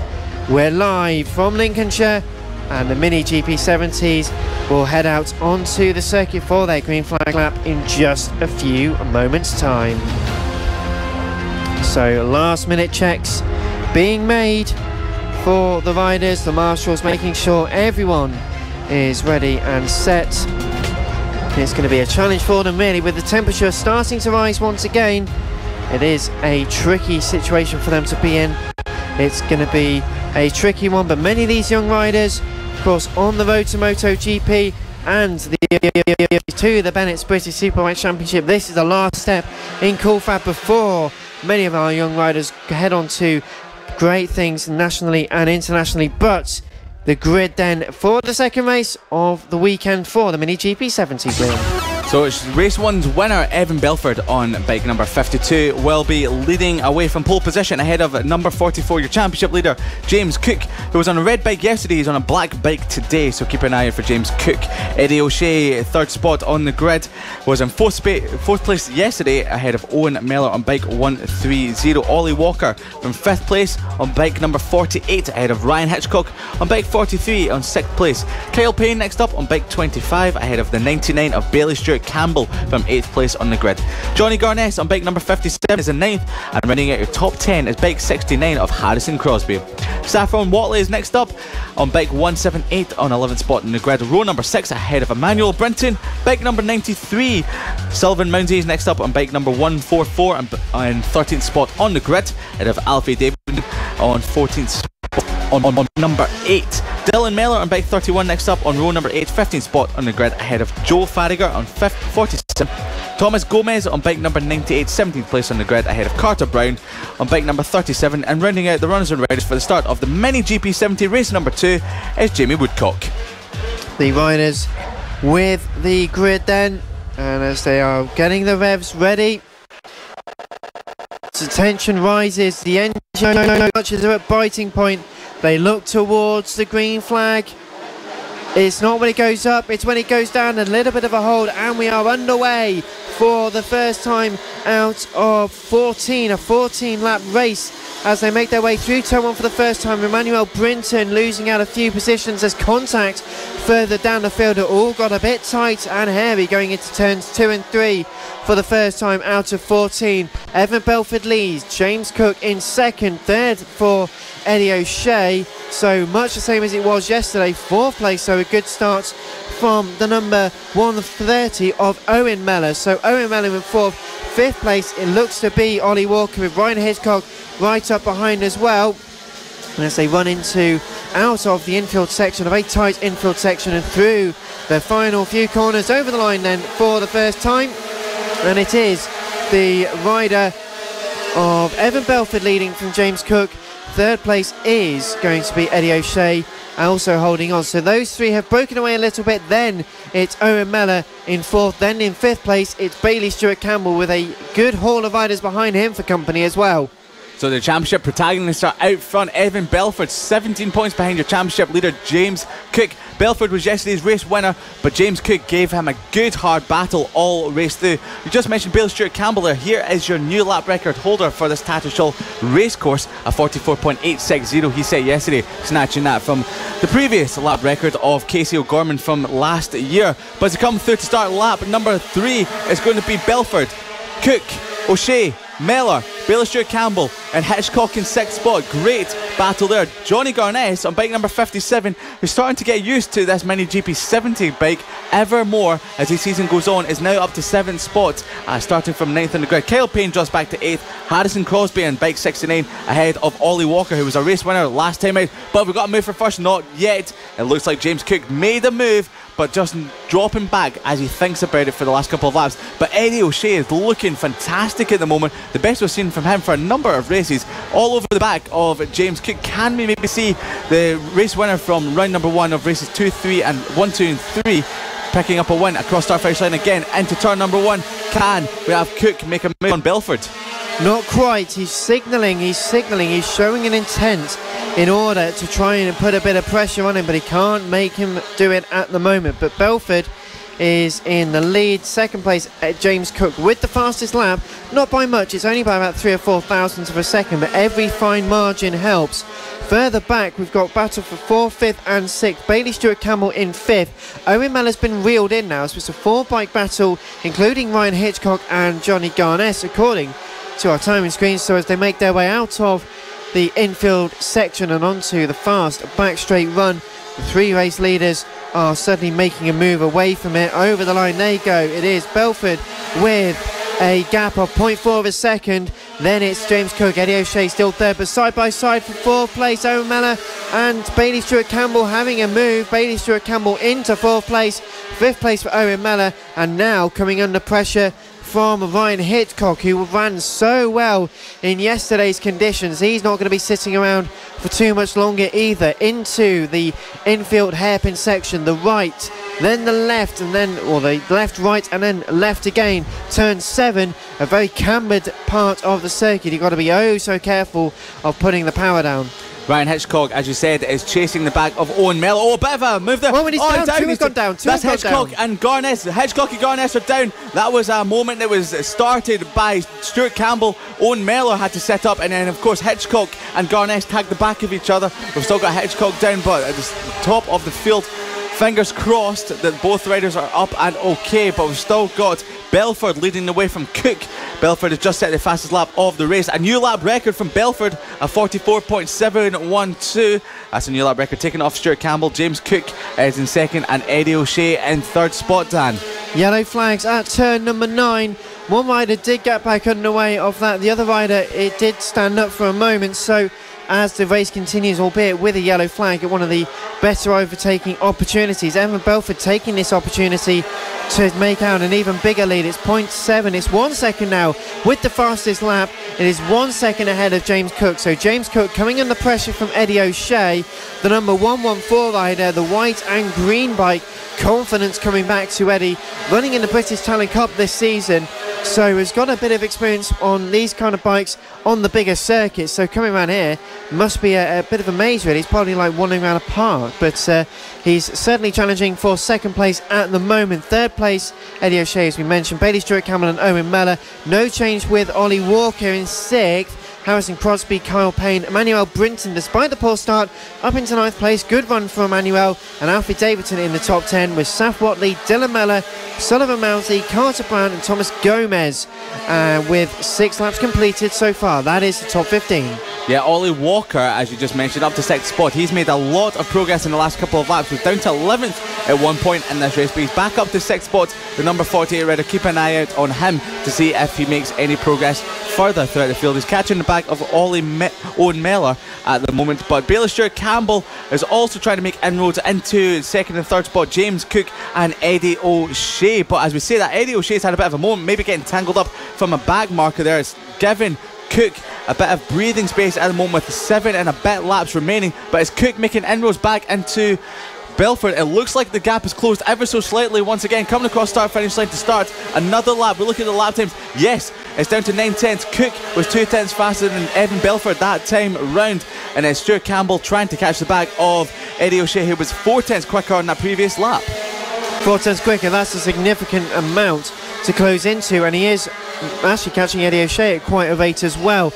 Into the hairpin, turn number 4, and it is Eddie O'Shea. In fact, despite having that moment, I think maybe it's played with him a little bit, because the number 99 of Bailey Stewart-Campbell is starting to close up. Evan Belford still leads this race. A couple of tenths gap has closed in by on the last lap. It could decrease further. They've not actually encountered any further traffic in this race, so as they make their way over the line now. Great battle going on with the number 8 rider, Alfie Davidson, getting stuck in with Emmanuel Brinton.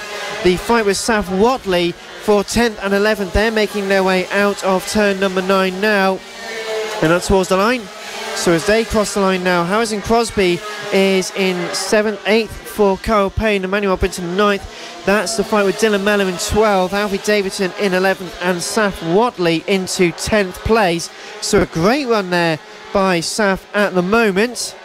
Yeah, Saf Watley's made a move on Alfie Davidson on a previous lap. Davidson on bike number 8, you can distinguish that quite far away, but Saf Watley is showing great turn of pace after having to slap the fading yesterday as her bike broke down. As he come through the back marker, Saf Watley, Alfred Davidson, 10th, 11th. Oh, Alfred Davidson gets pushed out wide by the back marker. The back marker didn't know that he was there, so he's lost a place to Dylan Mellor and all of that kerfuffle there, so he might drop back even more. I don't think Alfred Davidson is too happy, but once again the back marker tried to move out of the way but just didn't see that Alfred Davidson come round the outside. So 10th, 11th, 12th, as quick as you like there, and they're looking for an advantage. But as we come across start finish line, once again we're looking back to the leaders, and of course Evan Belford is increasing that gap at the top of the field to 1.8 seconds now, so he's a half a second faster on that previous lap. So that is Evan Belford still leading the way as they come through the final turn across start finish line. Can Eddie O'Shea maybe pounce on James Cook? Well, he can't at the moment. He's not close enough. In fact, he's 1.7 seconds behind for third place, but the battle for fourth place is the one which is closing in exponentially. It was a few moments ago that Bailey Stewart Campbell was getting closed in by Owen Mellor. Now Owen Mellor is being caught up. There's a black flag gone out for someone. I couldn't see who that was. I think that's Saf Watley. Saf Watley's pulling off the side to turn number 1. I don't know if it's got. It looks like the fading's quite low. Yes, it is. Another issue with the fading. It was. Yeah, so it looks like her fading's been hanging off. She's pulling into the pits. That's such a shame by Saf Watley, who was having a fantastic ride in this class. So Saf Watley, is a shame. She is now unfortunately out of this race, but not out of this race. Evan Belford, your race leader, 2.4 seconds now ahead of James Cook. We got 3 laps to go, so not an awfully long time to go in this race. Eddie O'Shea still on the podium, only a second ahead of Bailey Stewart Campbell. Owen Mellor starting to be closed in by Ollie Walker, but Harrison Crosby also fighting away, making their way through the turns at turn number 4 up to the first hairpin. It is the 130 of Owen Mellor fighting for 5th place, but the leader Evan Belford aboard the all black machine, the number 52, making his way further around the lap. And of course it is Ollie Walker in 6th spot, trying to gain to the back of Owen Mellor for 5th and 6th there. Belford starts his final lap of the race through turn at number 1, right behind the back marker, but he's too far ahead of James Cook, so James Cook will not be able to make any inroads into the leader there. So we've got the leader Evan Belford in an all black bike with the white helmet coming down into turn number 5 hairpin. James Cook in a safe second. Eddie O'Shea looks like he won't be caught at all by Bailey Stewart Campbell in 3rd and 4th, but it's Owen Mellor in 5th, who's under increasing pressure from Ollie Walker. Now keep an eye on that battle, but Ollie Walker could make a move on your 5th place in the race leader. So as it comes through the final turn, it's going to be Evan Belford through the final turn, crosses the finish line. Evan Belford picks up race number 2. That is Belford with... It wasn't a checkered flag though. He's got another lap to go, so we've got 1 more to go. Not sure about that, but Evan Belford, well, you don't want to be counting your victory too early. If we had that before in MotoGP, when riders have stopped halfway through the lap only to realise, oh no. So luckily he carried on and wasn't listening to us. But Evan Belford with a masterful display of pace this weekend, 3.2 seconds ahead of James Cook, the number 52 rider. Evan loves this circuit and he's about to be rewarded by it with a checkered flag and another victory, Liam. Yes, he will be. He's coming through turn number 9 at the moment. Over to 10. He's got a back marker in the way, but that doesn't matter. But this time round, he's picking up the checkered flag. Belford takes the race win ahead of James Cook, decreasing the championship lead down to 12 points from 17. James Cook finishes 2nd. Eddie O'Shea picks up his first podium position for a while in 3rd spot, holding off Bailey Stewart Campbell, Owen Mellor in 5th spot, Ollie Walker 6th, Harrison Crosby, Kyle Payne and Emmanuel Brinton, as quick as you like, in 7th, 8th and 9th. And of course it's going to be Dylan Mellor over the line, just holding off a big gaggle of riders. That is Alfie Davidson. Dylan Mellor dropped back from 10th to 11th, so Alfie Davidson picks up a top 10. Sullivan Moundsey in 12th, Thomas Gomez in 13th, and then of course Carter Brown and Saf Watley, who got back into the race. Carter Brown in 14th, Saf Watley, after fixing her fading, after pulling off into the pits, is in 15th, rounding out your podium or your points finishers ahead of Joe Farragher and Johnny Garness, who crashed out with Ryan Hitchcock early on in the race, managed to remount but missed out on the points. Jamie Woodcock and Ryan Hitchcock, unfortunately your DNFs from the Mini GP 70s race number 2 here from Tattershall. So highlights then of the Mini GP 70s race number 2. It was a great start for our pole position man Evan Belford. The Belford and James Cook fight yesterday. They looked towards the lights, the revs rose, and then they got underway. A clean start by everyone, a good start by Emmanuel Brinton. He was a little bit further back, but then a bit of contact in the midfield. A few riders looking to get unstuck, but as they carried on, making their way through the rest of the corners, then it was a good start by everyone. James Cook in second place, Eddie O'Shea in third. They started to battle away, but Owen Mellor and Bailey Stewart-Campbell having made the takes at the moment. Not bad for Ryan. Hit. Good result for Ryan. He certainly had a race to enjoy, making their way through the final few corners. There was contact between two riders. They both went down. Both seemed to be all right, so they did get through that in the end, and luckily they seem to be all right.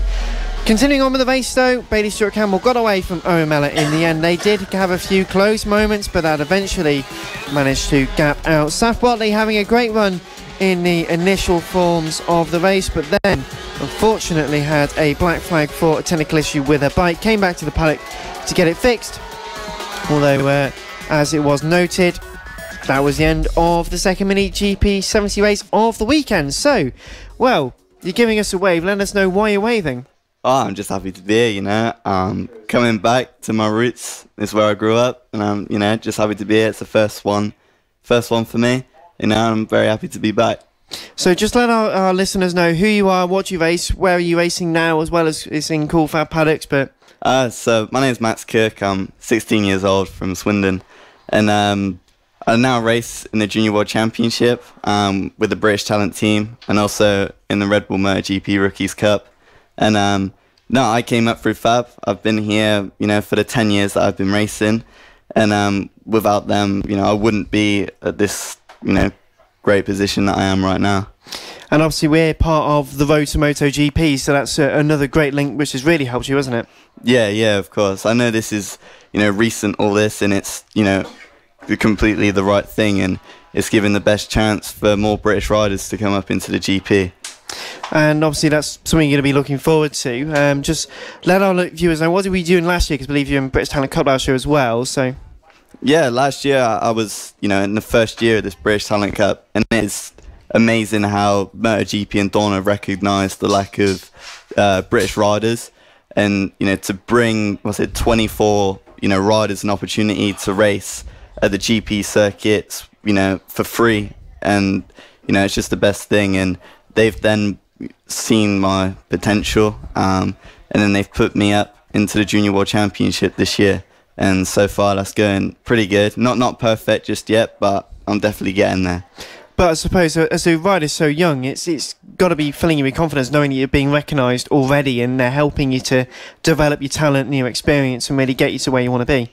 No, yeah, it's really good. I think, you know, I've come up through the British route, and, you know, a lot of riders, you know, like Scott Redden and Danny Kent, they go up through Spain, the Spanish Championship, and I've stayed here. And I think that's definitely the way forward. Obviously, like Scott Redding, obviously winning races in the Ducati not too long ago in the Bennett's British Superbikes. You've got Brad Ray here this weekend. Is that the direction you want to be going in, or...? Yeah, 100%. You know, I've always had my eyes on GP since I was like 6 years old, so, and that's, you know, that's the plan. Well, it's been good to have you with us, Max. It's been great to see you. We'll probably drag you back in later on for another chat if you want to. Yeah, but, no problem. Great to have you here, and obviously great talent, and best of luck for the rest of the season. No, thank you. So Max Cook there joining us in the commentary box. Thank you very much, Max. He's we often get told he's a bit shy, but I don't believe that after what he's just spoken to us about. But as Liam just rejoins us, it's going to be another exciting race. This, though, will form in the AC40 Pros, their second race of the weekend. They just start to grid up, and we will get them out onto the circuit in just a moment. Some great action. Thank you for joining us. This is live coverage of round 4 of the 2019 Cool FAB-Racing British Mini Bike Championships. And as everyone, Marshall just making sure all the bikes are ready to go. It's a bit of a challenge, really, to ensure that they are, but we'll be heading into the green flag lap in just a few moments' time. Riders look ready and up to the lights, and as they get underway onto the green flag lap, How will they line up? Well, Liam is the man with the knowledge. How are they going to line up? So it's going to be once again Mason Foster starting from pole position, your championship leader, and of course picking up his 9th win from 10 races yesterday afternoon. Can he make it 10 races from 11? So Ethan Sparks will be second on the grid on bike number 62 ahead of Clayton Edmonds. Bike 146, Samuel Munson on row number 2 on bike 72 in 4th spot. On row number 3 is going to be Henry McCartney on bike number 31 in 5th spot ahead of Warwick Brady on bike number 99. Greg Marshall next up on bike number 19 in 7th position on the grid, row number 4. That's going to be Finnan Werity on bike 110 on 8th place on the grid. Charlie Huntingford next up on bike number 76, 5th row on the grid in 9th spot ahead of Ruben Bray. That is bike 1212 in 10th spot. And rounding out the runners and riders for the start of this AC40 Pro Race number 2 from round 4 here at Tattershall is going to be Max Werity. So the riders making their way back onto the grid ahead of the 9-lap race for the AC40 Pros. The temperatures are soaring, the sun is shining, and we're loving the racing here at Tattershall. Hope you are at home too. Thank you very much for joining us live on the cool FAB-Racing website and on Motorsport Radio. The green flag is about to be waved as they look to the line now. There's a bit of creeping, but we get underway. Good start by everyone. Heading into turn 1 for the first time. Side by side for second place. This is going to be quite close stuff. You want to be careful through turns 2 and 3 for this first lap, where everyone in such close proximity. It could be the result of something bad happening, but the race leader Mason Foster having got away very well, as we seem to be accustomed to at the moment. Second, third and fourth being quite well contested though. Ethan Sparks and Samuel Munson up there for the time being. Samuel Munson having a bit of trouble yesterday, didn't have the best of days, but certainly looking to make it a much better one today, Liam. Yes, absolutely. Fingers crossed that Samuel Munson can make a much better race of this one. As you said, the race wasn't too good for him. But Mason Foster leading the way as they come across start-finish line to complete lap number 1. I think they actually have to put some ballast on Mason Foster's bike to try and bring him back towards the rest of the bunch. But looking down the field, it's Mason Foster on the way. Clayton Edmonds in a battle for second, third and fourth. There's about a gap of nearly 2 seconds to the first position of Mason Foster. Second and third embroiled in a great battle. Will there be a move up the inside? Yes, there will be. That is, of course, the number 72 rider of Samuel Munson, the Munson burner, making it into second spot through the tight and twisty section of the track, through the cambered left-hander. He's just ahead of number 62 of Ethan Sparks. Clayton Edmonds on bike 146. They had a bit of a crash on the green flag lap yesterday, but seems to be all okay. Continuing on in this race in 4th spot. Will there be a move into turn 10? Not quite. They come through the fast right-hander across start finish line again to tick off another lap into turn number 1. Will it be a change for a second? Yes, it will be. It'll be Ethan Sparks. Oh, and is of course Clayton Edmonds nearly tags the back of Munson. Has Munson got a problem with his bike? Yes, he does. He's looking down. He's pulling off towards the edge of the circuit. Will he pull into the pits? No, he's thought to himself he can continue on. That's horrible for Samuel Munson, who's pulling off the edge of the circuit. He was in second. Bike issue there has pulled him out of this race, Dan. So just as we said, throws the bike to the floor. Clearly not very happy with that, but another problem for Samuel Munson. Unfortunately, his weekend doesn't get much better. Fingers crossed he'll be out for the third AC40 Pro Race this weekend later on this afternoon. But Mason Foster not worrying about such things at the moment, really just gone off into the distance very happily. Second place then confirmed at Ethan Sparks, 4.3 seconds behind Mason Foster after just 2 laps. Clayton Edmonds third ahead of Henry McCartney, and White Brady in 5th place. Finnan Werity in 6th ahead of Charlie Huntingford. Greg Marshall ahead of Ruben Bray. They had some fantastic fights in the rookies last season. Max Werity in the 10th position. So the battle for second closing in again. Edmonds versus Sparks. This is where they are. The second of the 3 hairpins, left, then right, then left again. They've got to get a reasonably good drive out of the corner, which Clayton Edmonds seemed to do. Ethan Sparks in second place over the line. It was 62 ahead and is still 62 ahead of Ethan Sparks for second place. The gap now extending to about 0.8 of a second, so it's by no means close, but it's by no means distant. There's still time completed, 6 to go. Anything can happen. Anything can happen indeed, but I think it's going to take a miracle to topple Mason Foster from the lead of this race. 5.4 seconds is the gap between Foster and Sparks in first and second, but it's a battle for third we're keeping an eye on for the moment. Edmonds chasing down Sparks at 62, just ahead of the 146 rider, and of course there was a bit of a couple of tenths of a second between both riders on the previous lap there, as Edmonds is trying ever so hard to catch the back of Sparks. A movement under braking into turn number 9, very tricky right hand corner as one track crosses into another track. A bit of a bump as they go from the left to the right, unsettling the bike, but the riders managed to control that. And of course a bump over the crest into turn number 1, unsettling the bike as well. So a very bumpy track here at Tattershall, giving the riders a big challenge to try and control the bikes as they try and master this very tight and twisty circuit.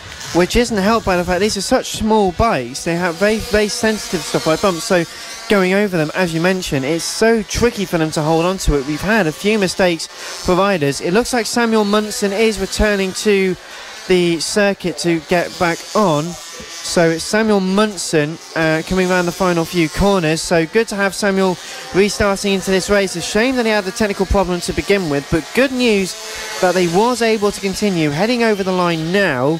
So rejoins in 11th place. No real chance to make up any positions, I'm afraid, but Mason Foster now 7.5 seconds ahead of Ethan Sparks in second place. He's almost a second clear of Clayton Edmonds for third place as well. Henry McCartney and Warwick Brady at top 5 at the halfway stage, with Finn Werrity, Charlie Huntingford and Greg Marshall in the top 8 ahead of Ruben Bray and Max Werrity. It's good that Samuel Munson's back into the race, because obviously if he can complete a certain amount of race distance, there will be points up for grabs. There's only 11 riders in this race, so they can pick up 5 points for 11th spot in the race, and of course it gives them a bit of practice and a test to see if the bike will break again ahead of race number 3 a little bit later on this afternoon. Now Clayton Edmonds looks like he's catching back up to the back of Sparks on bike number 62, coming across the line to tick off another lap. We'll see the lap times. Yes, he does. He's taken 3 tenths out of Ethan Sparks for second and third, so the gap is now down to 6 tenths of a second. They're 8.5 seconds off your race leader, championship leader Mason Foster, in a commanding spot to extend his championship lead with only 2.5 laps remaining of this race. Can Edmonds make a move on Sparks? Can Sparks hold off the ever advancing pressure from the 146 rider? The luminous green leathers of Clayton Edmonds closing in on the number 62 through the third part of the hairpin complex onto the faster runs down towards turn number 9. They get good traction. He's in the slipstream, so he has got the advantage of being able to close in just a little through the back straight over the line. 2 laps to go for them. 2 more laps into turn 1 and no closing in for Clayton Edmonds. He's got them covered where they are able to really follow each other and keep up with each other, but not enough to really change the pace. But they've got another rider in this race they're just getting past, which has really held up the pair of them. Clayton Edmonds looking right around the outside into turn number 4. He has made the move, so Clayton Edmonds, having played a very patient waiting game, is now into second place. Ethan Sparks caught the other rider just at the wrong moment and will be absolutely furious. And within all of this, Mason Foster due to come over the line to start his last lap. That is how far away they are. Mason Foster starts the last lap. Yeah, 10 seconds ahead of this bunch for second and third, coming through the final turn. Can we have a move for second and third? Coming across our finish line, nose to tail between Edmonds and Sparks into turn number 1. Will Sparks make a move on Edmonds into turn 1 out of a commentary box window? Not yet, but Sparks runs a little bit wide through the fast turn left, right hander, not doing it just yet, but we've got Mason Foster extending his advantage at the top of the field through the tight and twisty section of the circuit. Will he be making it 10 races out of 11? It looks like it as he heads through turn number 8 into 9. The left hander, then the right hander out accelerating, but looking back to second and third, they're still making a move there, but across start finish line any second now through the fast right-hander. Over the line, it's Mason Foster, 10 races from 11 in the 2019 AC40 Pro Championship. Second and third coming across the line into the final turn. Can Sparks make a move on Edmonds? No, he can't. It's Edmonds that takes the checkered flag in front of Sparks, waving his fist in the air. That was a great battle for second and third between the young riders there. And of course, we've got Henry McCartney in fourth spot. A very quiet race for Henry there. Max Wedderty comes across the line, taking 10th spot. A top 10 finish for Max there on bike 110. And of course, a big movement from 76. Of course, Charlie Huntingford nearly lost the front as he went through the turn 9 cross start finish line. It's going to be Huntingford from Marshall, 7th and 8th. What a battle. Huntingford done everything in his power to hold on that. Must have lost some fillings if he had any, as the bike was shaking through the turn 9 hairpin. Well, out of the turn 9 hairpin, just got a good run out of it, but he just about made it through. Mason Foster there was no doubt at all. 11.967 seconds was the gap between himself and Clayton Edmonds in second place. The result was never really any real highlights for the AC40 Pros. The green flag got underway for the first lap out of 9. Make their way down towards the first few corners. Mason Foster already got a good start. That was all he needed to do, and then shot off into the distance. Good start by 76. Samuel Munson also made a good start. Was up there for contention for the podium. And unfortunately, problem with the bike meant he couldn't really get on, but fighting hard, as he always does, up the inside into turn number 4, making a move on Ethan Sparks. But then all the problems started to go wrong for him. Into the braking zone, no real drive. Unfortunately, heading back into the paddock, but tried to go back into the paddock, couldn't. Thought he could continue, but then had to pull off on the side of the circuit. One of the marshals goes over to help get the bike restarted. He did throw the bike down a little bit, so the handlebar when he stopped, and clearly frustrated the young rider. They're not too happy with that, but continue. Mason Foster continue racing along, but Clayton Edmonds and Ethan Sparks, a bit of a tete-a-tete, but nonetheless they didn't make a change though for Mason Foster. Took the victory. Second place went to Clayton Edmonds, who made a good move on Ethan Sparks. Can't really begrudge him, ahead of Henry McCartney and Warwick Brady. But thank you for joining us. This is live coverage of round 4 of the 2019 Cool FAB-Racing British Mini Bike Championships. Cool FAB-Racing, the official BSB partner series, and on the road to MotoGP.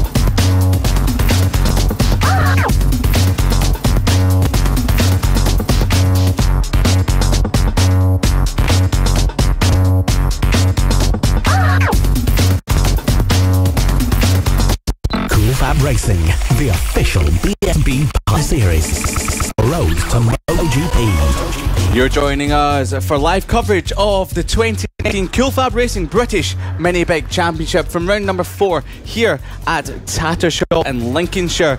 We've just had the AC40 Pro class for their second race of the weekend, and as you can see, it's the Pit Bike 140 and MotoTeam class lining up for the start second race of the weekend. I've got race number 3 coming up a little bit later on in the afternoon. So as all riders line up, we're going to have the start of the green flag.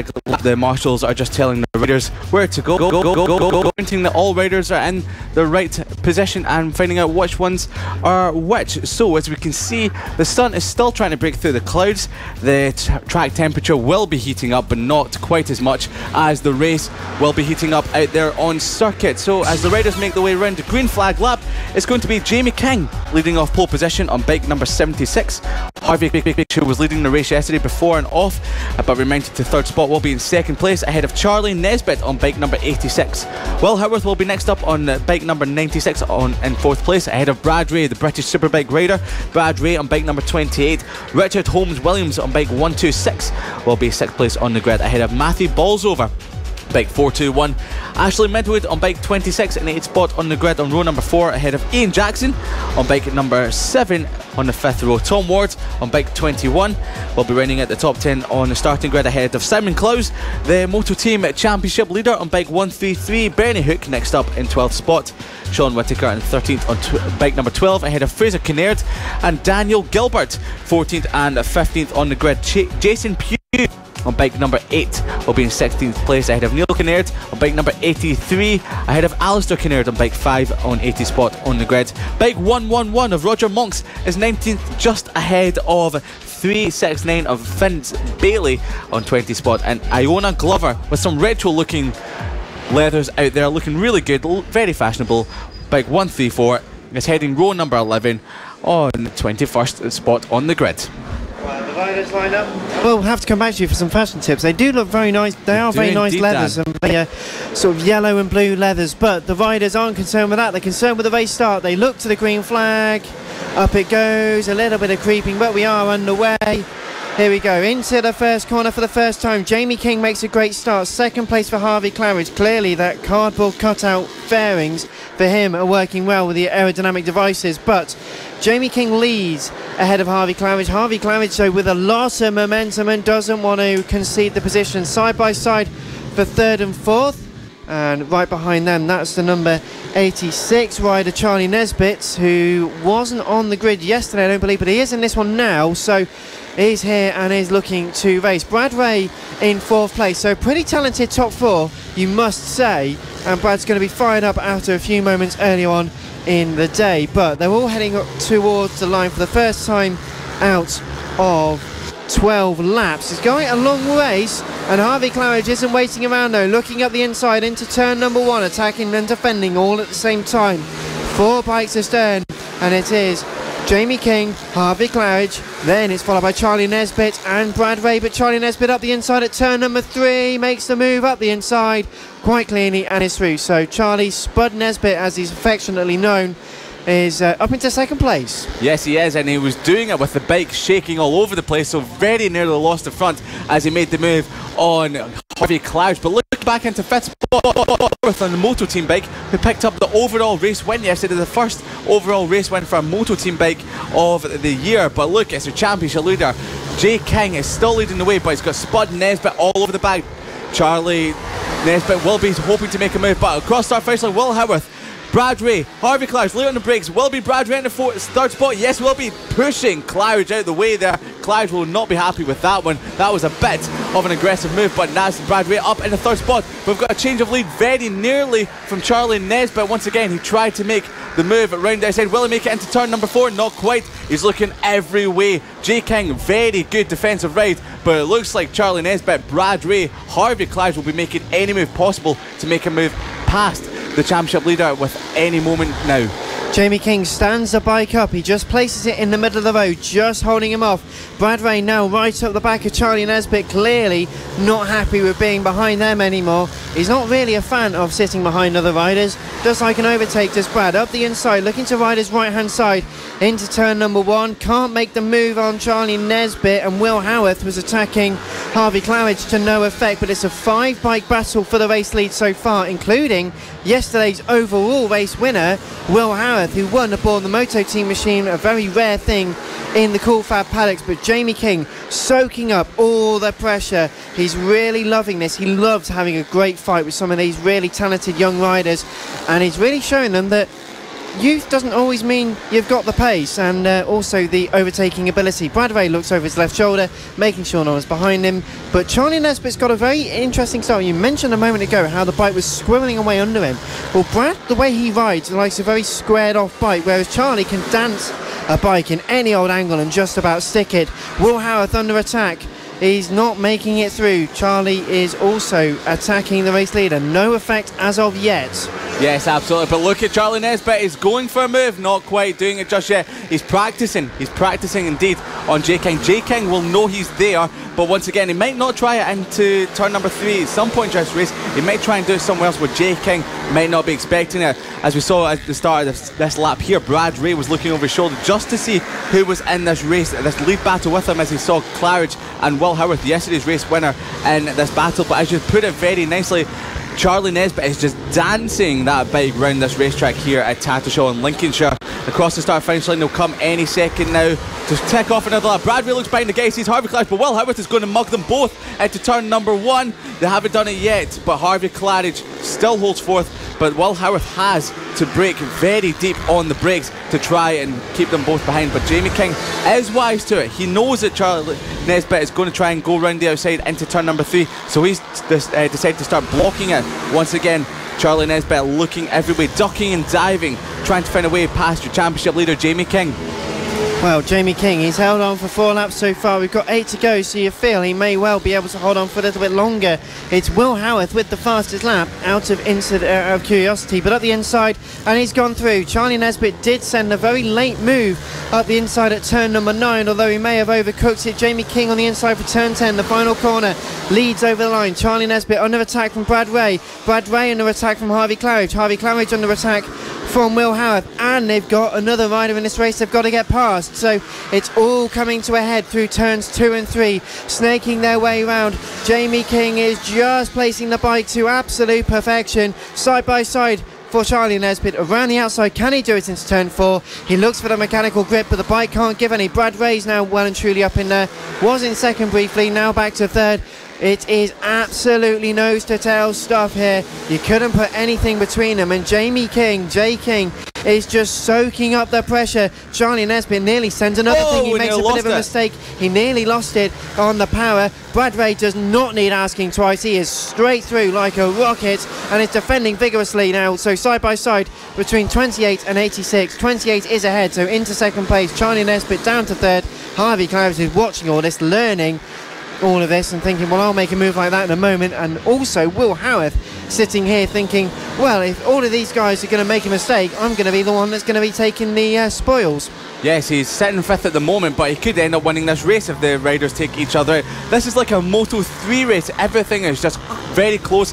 Any rider that makes a mistake, they could go from 1st back to 5th spot. But now Brad Ray's the one putting all the pressure on your championship leader, J King, into turn number 9. We did see a moment from Charlie Nesbitt last lap. He's back in the 3rd spot, but great run out of the turn 9 hairpin from Brad Ray through the fast turn right-hander, the final turn on this course. But looking over his shoulder, he sees that Charlie Nesbitt's right behind him. Late on the brakes, will Charlie Nesbitt make a move up the inside? Not doing it just yet, but J King still leading the way here, soaking up all the pressure from the big names behind him. Brad Ray 2nd, Nesbitt 3rd, Claridge 4th. Will Howarth, yesterday's race winner, in 5th position, defending like his life depends on it. And his life does depend on it, because his overall standard is going to be so much more increased and higher profile because of these riders around them. We've got 5 laps to go, well, 4 and a third laps to go now. It is King, Ray, Nesbitt, Claridge and Will Howarth, top 5. There are other riders in this race, I must stress. Matthew Bolsover in 6th ahead of Ashley Midwood. Ian Jackson, Simon Clowes and Tom Ward are your top 10 ahead of Fraser Kinnaird, Sean Whittaker, Callum Wybrow and Neil Kinnaird and Jason Pugh. That's the top 15 overall. Brad's still in 2nd. He has a bit of a nudge from Charlie Nesbitt. He loses out, so Charlie Nesbitt back into 2nd place after a little bit of a tete-a-tete between the pair of them, and is back into the trap of Harvey Claridge. Harvey Claridge in 4th place, Nesbitt for a 3rd place. Brad wasn't going to be very happy there, but what happened, Liam? It looked like he actually lost the rear end coming out of the turn 1 pin. Back end stepped out. He was on the dirty part of the circuit, but then it was Charlie Nesbitt that barged his way up there. Said they're coming through a lot of back markers now. Now the back markers, there's quite a lot of them to get through. Can Charlie Nesbitt place himself perfectly to try and push past J King? Not quite through the fast turn right-hander to start off. Another lap, 3 to go now into turn number 1. Can J King hold the lead? Yes, he can. Now it looks like he's got himself a bag marker in between himself and Charlie Nesbitt. He's using the bag markers to absolute perfection here. He pushes one of them off the circuit, they're moving out of the way, but Charlie Nesbitt is back on the rear end of Jay King. Charlie Nesbitt has got a bit of a gap back to Brad Ray, Harvey Claridge and Will Howarth, who have been held up massively by the bag markers here. The MotoTeam riders, who are of course in their own race and doing a great job out there on circuit, but these pit bike 140 bikes are barging their way through with 2 and a bit laps to go. Into turn 9, the second last corner. It's still nose to tail between Jamie King and Charlie Nesbitt. He almost reached out to pat him on the back, saying, come on mate, get out of the way. Over the line they go, 2 laps to go. Jamie King, the number 76, still leads this race. Second place for Charlie Nesbitt. Brad Ray in third, only Justo. Harvey Claridge did have a look up the inside into turn 1, but thought better about it, couldn't quite keep the momentum going. But Charlie Nesbitt, the man with the consistency, the man with the name and the skill and the bravery, tries to go right around the outside at turn number 4. He can't make it work with the cutback still around the outside. Left, right and left again. The infield section is so tight and twisty, he just can't make the right move at the right time. But they have got Iona Glover in front of them. They're just going to get past, but he's up the inside. Charlie Nesbitt did have a look for the race lead up the outside of the second last corner into the final corner to take the final lap flag. There's one lap right over his right shoulder. Charlie Nesbitt's having a look. Jamie King is going deep into turn 1. He's tempting fate a bit, but Charlie Nesbitt hasn't got much time to really do it. He thrusts his body square onto the bike, so much lower down and taut than Jamie King. He's looking up the inside, almost makes contact into turn 3, into the hairpins for the final time. Could this be a late race move for the race lead? They're side by side into the second hairpin. He's going to have to keep the momentum going, but I fear that maybe Charlie Nesbitt's going to have to do a do-or-die lunge into the final 2 corners, Liam. He's going to go for it into turn number 9. Jay King knows he's there, late on the brakes, had to slam on the brakes. Jay King perfectly blocked the inside line, looks over his shoulder from Charlie Nesbitt, shows Brad Ray the number 2 sign, says I'm in second, you're in third, and of course that is Jay King coming across the line, taking the race wing ahead of Charlie Nesbitt. What an absolute brilliant finish there from Jay King and Charlie Nesbitt. Brad Ray picks up 3rd spot. In actual fact, he was pushed back down to 4th there.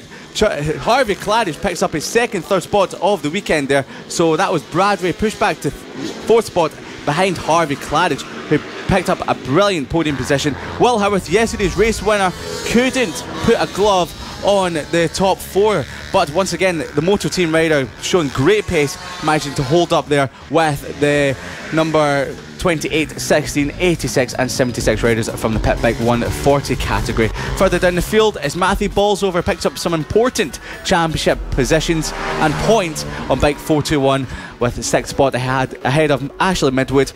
Ian Jackson in 8th position on bike number 7, Tom Ward in 9th spot, and running out the top 10 is your MotoTeam Championship leader Simon Clowes. Fraser Kinnaird was next up on bike number 3, Sean Whittaker 12th spot on bike number 12, Callum Wybrow on bike number 67 was in 13th, Jason Pugh on bike number 8 and 14th, and rounding out the points finishers was Neil Kinnaird on bike number 83.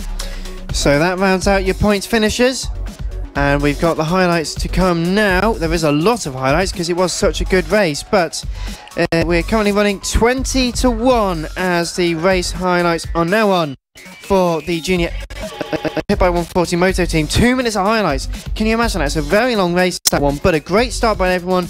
Got through cleanly, and well, it all got quite entertaining from there. Good start by Jamie King, side by side initially between Brad Ray and Charlie Nesbitt. Charlie Nesbitt had certainly had a good run. Will Howarth getting the winner of Moto team had certainly got a good race. Harvey Claridge got a bit budged by Brad Ray, probably but too fast at the end of that.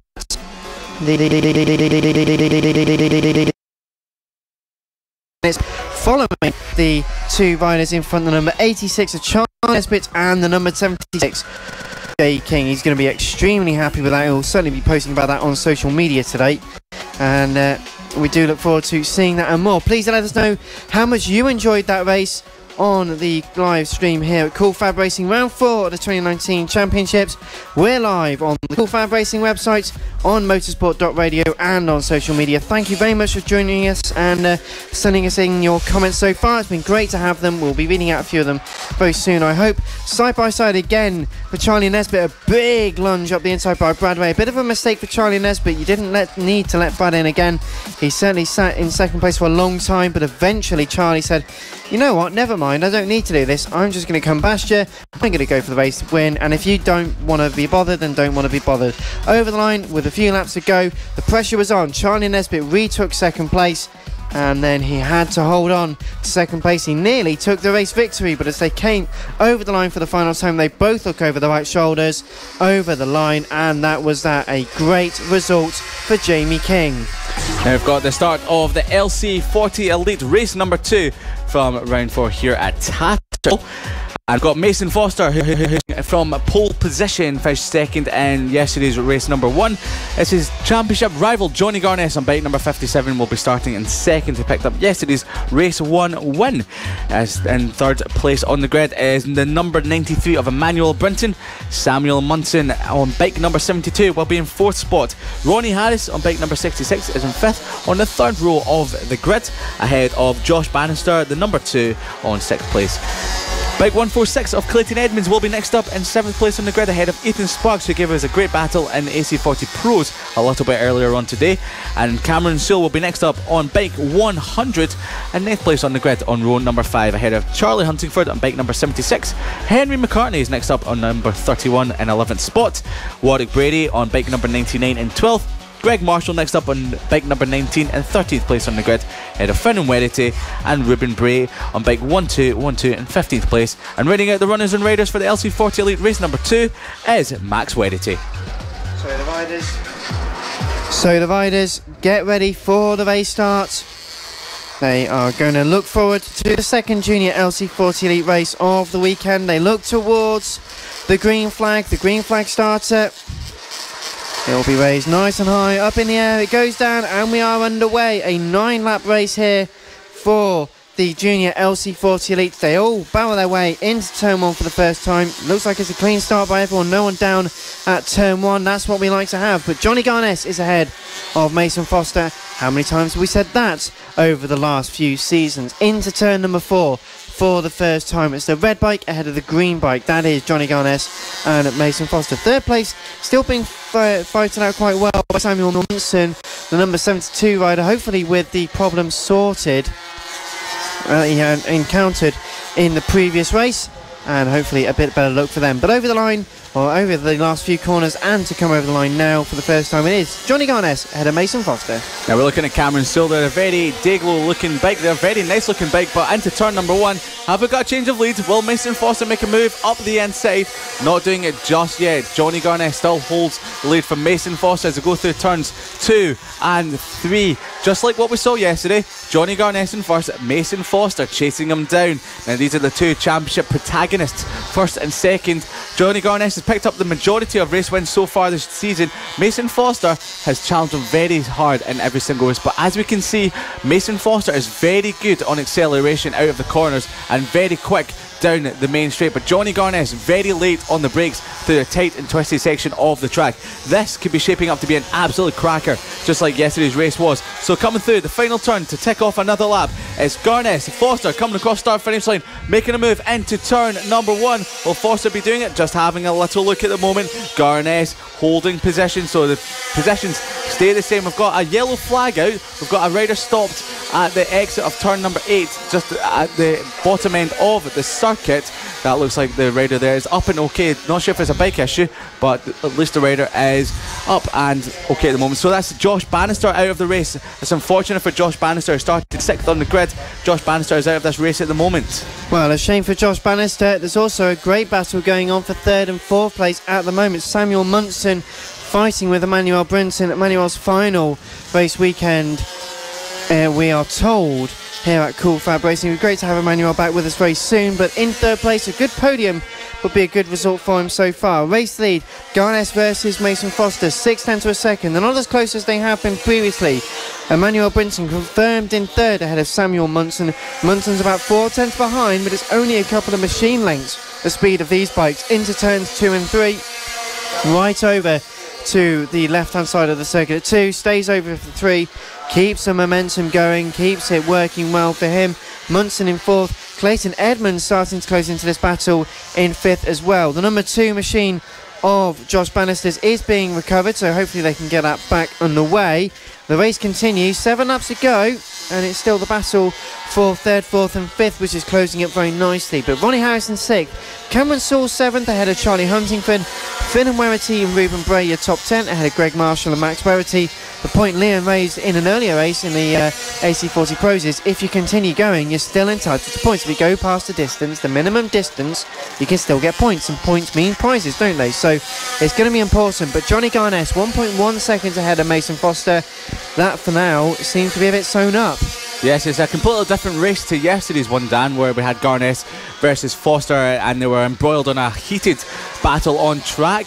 So Garnes is pulling away from Foster, but the battle for 4th and 5th is the one we need to keep an eye out on now. Samuel Munson leads Clayton Edmonds, bike 72, Munson, bike 146 of Edmonds. Now it looks like Edmonds he make a move into turn number 9, not doing it just yet. Now it looks like Edmonds is very quick through the fast section, but Munson pulls away just through the tight and twisty section, but coming across start finish line to tick off another lap for 4th and 5th. Will Edmonds look up the inside into turn number 1, late on the brakes, over the bumps, not doing it just yet, slotting back into 5th position for Edmonds, just behind Munson. But this is a track that sort of requires a different set of lines from runners and riders to try and find the best, fastest way around the Tattershall racecourse. And that's quite a strange thing, because a lot of modern circuits are very one-line circuits, and you can't really deviate from that.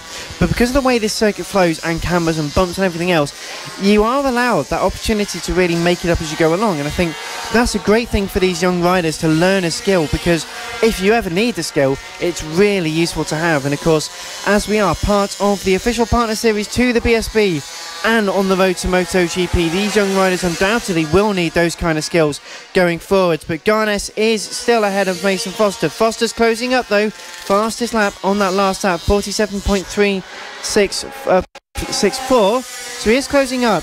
Manuel Brinson still 3rd, 4th and 5th though, Munson and Edmonds. That's still very close going into turn 3. Munson holding on, not for much longer though. Clayton Edmonds looks at the inside into turn 4, does think better about it though, and with 4 laps to go, they have got to start getting a bit of a skate on about it. You're absolutely right there. There's not too much longer left of this race. Edmonds having a little bit of a moment over the bumps coming through the hairpin, but as we look at our commentary box window, the gap is closing between Garnes and Foster. Another new fast lap from Foster, 47.3. Garnes's lead is down to 6/10 of a second. Has Mason Foster been very conservative in this pack and tried to conserve his tires? But 4th and 5th, Edmonds up the inside of Munson, not doing it just yet. This is a battle that's going to go down to the final lap, and of course Edmonds looks up the inside every single time, holds a very tight line into these corners, which gives him a great opportunity to look up the inside of Munson through the tight and twisty section of the track. But going in towards turn number 9 as your race leaders, and it looks like the gap is continuing to close down between your race leaders. Coming into turn 10, final corner on the track, Garnes and Foster coming across start finish line now. That gap has definitely come down. It's half a second now with only 2 laps remaining, Dan. And with 2 laps remaining, the gap comes down. That's important because they're using that time as effectively as they can. They had to get past a couple of other riders in this race, and now that the rhythm's really getting in for them, it's going to be a challenge. But Johnny Garnes has been in this situation before where he can defend well and knows how to put the pressure on. It is still though Garnes ahead of Mason Foster, but this is setting up to be a great last lap battle. In terms of the timing for everyone else, Manuel Brinson remains in third, quite lonely. Samuel Munson is just ahead of Clayton Edmonds, only just holding on, but Edmonds has managed to get past according to what's happening out there. Edmonds is through, so now into fourth place, and they're catching Emmanuel Brinton. But over the line, it was side by side between our two leaders. Over the line, and Mason Foster goes through at turn number 1, right round the outside. They're side by side though. Mason Foster, the number 88 machine, is ahead of Johnny Garness into turns 2 and 3 for the final time. He's going to let off the brakes though. Johnny Garness right up the inside again, much as he did yesterday, into the hairpins for the final turn. Turn 4 left, turn 5 right, turn 6 then left again. It's a real case of conserving your momentum. New lap record there for Mason Foster as he tried to catch Johnny Garness. Now can Mason Foster hold the back of Johnny Garness through turn 9, because he's faster out of this corner and across the start finish line. Johnny Garness still leads the way towards turn 10. The fast right hand, the final corner in the circuit will be Garness, will be Foster. Garness holds it just ahead of Mason Foster. Only 0.07 of a second between your top two in the race and the championship. Garness soaked up that pressure after he lost the lead at the start of the final lap, pushed back up the inside, and coming across the line, third and fourth, that is going to be Edmonds and of course Munson. So fourth and fifth position there. Great battle on track between Munson and Edmonds. Edmonds just holds it to take a fourth spot. They both just missed out on the final podium position, which was taken by Emmanuel Brinton. We've got another few runners and riders coming through the start finish line. That's going to be Cameron Sewell in 7th, ahead of Charlie Huntingford and Finnan Werity. So Johnny Garness takes the race win, 0.07 of a second ahead of championship rival Mason Foster. Another great track, a bit of a different battle on track between the two championship protagonists. Emmanuel Brinton in third position in the race, running at your podium spots. Clayton Edmonds just holding off Samuel Munson for 4th and 5th. Ronnie Harris in 6th, Cameron Sewell in 7th. Charlie Huntingford, it was an 8th spot. Finnan Werity in 9th, Ruben Brea in 10th. Then we've got Greg Marshall in 11th.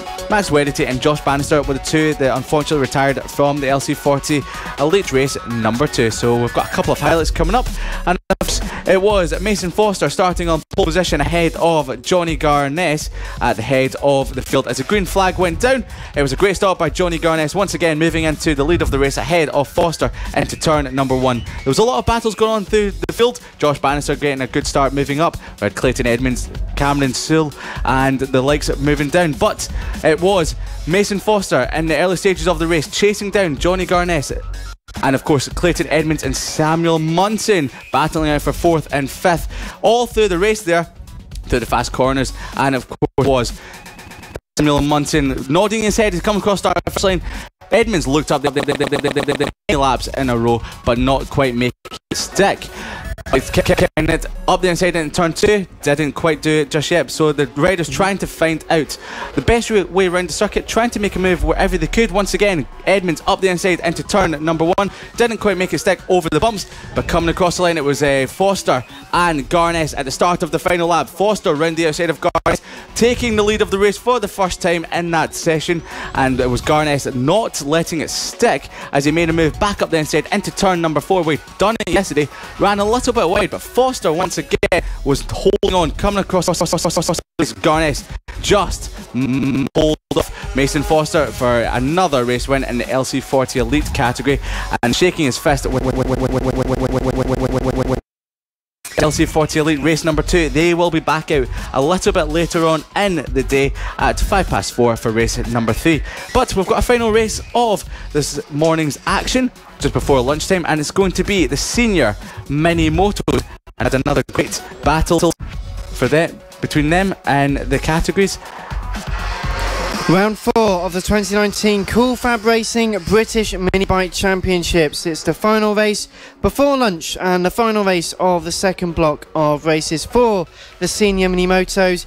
Yesterday's action was intense, was very fast paced as well, and it's certainly going to be a corker. But thank you for joining us. Live coverage at the Tattershall circuit in Lincolnshire, and as the senior Minimotos just get the final preparations out onto the circuit, let's catch up with the grid with Liam Hodgins. So Will Howarth will be leading off pole position once again on bike number 96. Bernie Hook will be in second spot. Yesterday's race 1 winner and your championship leader ahead of championship rival Matt Birkin. There's 9 points separating them in the championship. On bike number 5, Josh Birkin on bike number 4 will be going off 4th spot on the grid. Andy Whedon in bike number 7 will be in 5th spot on row number 3. Simon Huntingford is next up. Craig Ashall on bike 81 ahead of Nick Bennett 711, and Adam Ambrose on bike 21. Aston Dean on bike 137 with a Valentino Rossi helmet from 1997 in 10th spot on the grid. And of course Ross Michael on bike number 79 will be rounding out your runners and riders for the start of the senior Minimoto race number 2 from round 4 here at Tattershall. Riders are looking towards the grid, the race getting underway in just a moment's time. And as they look now towards the green flag, it's not when it goes up, it's when it goes down. The revs build, but we are underway. A good start from Will Howarth from the front of the grid, getting into for the first time. Everyone making it through turn 1 cleanly. That was very good. Well done, everyone. We've got 9 laps to go, so plenty of action still to come. Will Howarth leads. Second place, Bernie Hook made a good start. And it's certainly a battle for the top 2 already heading into turn number 4. The first of the hairpins, Matt Birkin, getting well and truly involved in this as well. Matt certainly had a good race in yesterday's encounter, and will be looking to make further progress in the races as it comes. Sun is beating down on them though, so conditions much more favourable to what they were yesterday, which when they raced in the slightly warmer temperatures, they are more used to this, so the bikes will feel a bit more reactive than perhaps when they did it in warm-up this morning. But over the line for the first time, Will Howarth is your race leader. Second place, it looks to be Bernie Hook. Well, everyone else just streaming through. Yes, absolutely. He said that the heat was quite soaring yesterday. Well, it's actually warmed up quite a lot here in the commentary box, so as you can see the sun has come out, and of course it is Will Howarth leading Bernie Hook for the time being. Matt Birkin is pulling off at the edge of the circuit. Matt Birkin has a bike issue and he's pulled off at turn number 5. The blue rider checks his bike, turns it back round, and it looks like Matt Birkin, who was your championship leader earlier on in the season, is out of this race. So this has left Bernie Hook and Will Howarth at the top of the pack, and as we see them coming through the fast turn right-hander to end this lap, it looks like Howarth has extended his lead at the top of the field, and of course looking back down towards the bottom end. In third spot, holding off Andy Whedon and Adam Ambrose, has made a great start at the early stages of this race. Nick Bennett in 6th, Ross Michael in 7th, Simon Huntingford in 8th position, Aston Dean up from 10th into 9th ahead of Craig Ashall, with Matt Birkin pulling off out of this race. It's a shame for Matt Birkin. He'll get another chance to get some more points later on today. In fact, heading into turn number 4 now is the battle you've just mentioned between Andy Whedon and Adam Ambrose and Josh Birkin. They're all extremely close together through turn number 7. The second left-handed hairpin looking up the inside, couldn't quite make it work. He has though Adam has managed to replace the cardboard cutouts. In fact, there's 2 of them now running with cardboard cutouts on the front of their bikes. So the one identifier we could use yesterday, we now no longer can use, as they're so different. But Andy Whedon is currently sitting in 4th place, challenging for 3rd place side by side up on rider's right hand side, the inside for turn number 1, to no avail though.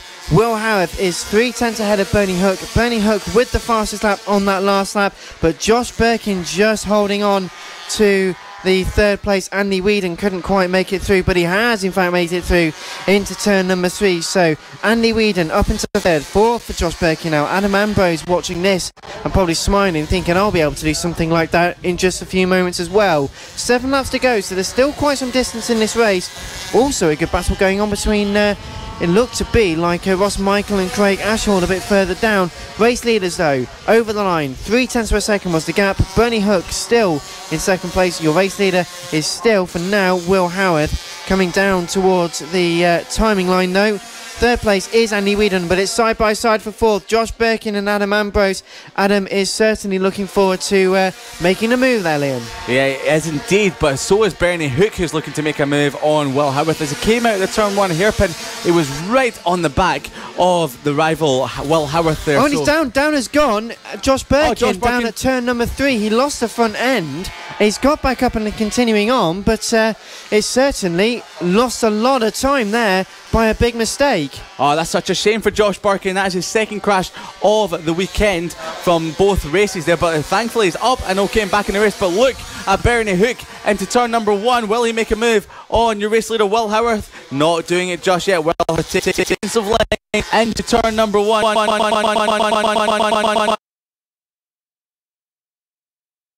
In the race situation with 4.5 laps remaining of the senior Minimoto race here from Tattershall in Lincolnshire. So third spot has now been opened up, blown wide open from that crash from Josh Birkin. Andy Whedon now leads it in third spot on bike number 7 ahead of Adam Ambrose. Josh Birkin only lost 1 position in that crash. He's only in 5th spot. He was in 4th but is now in 5th.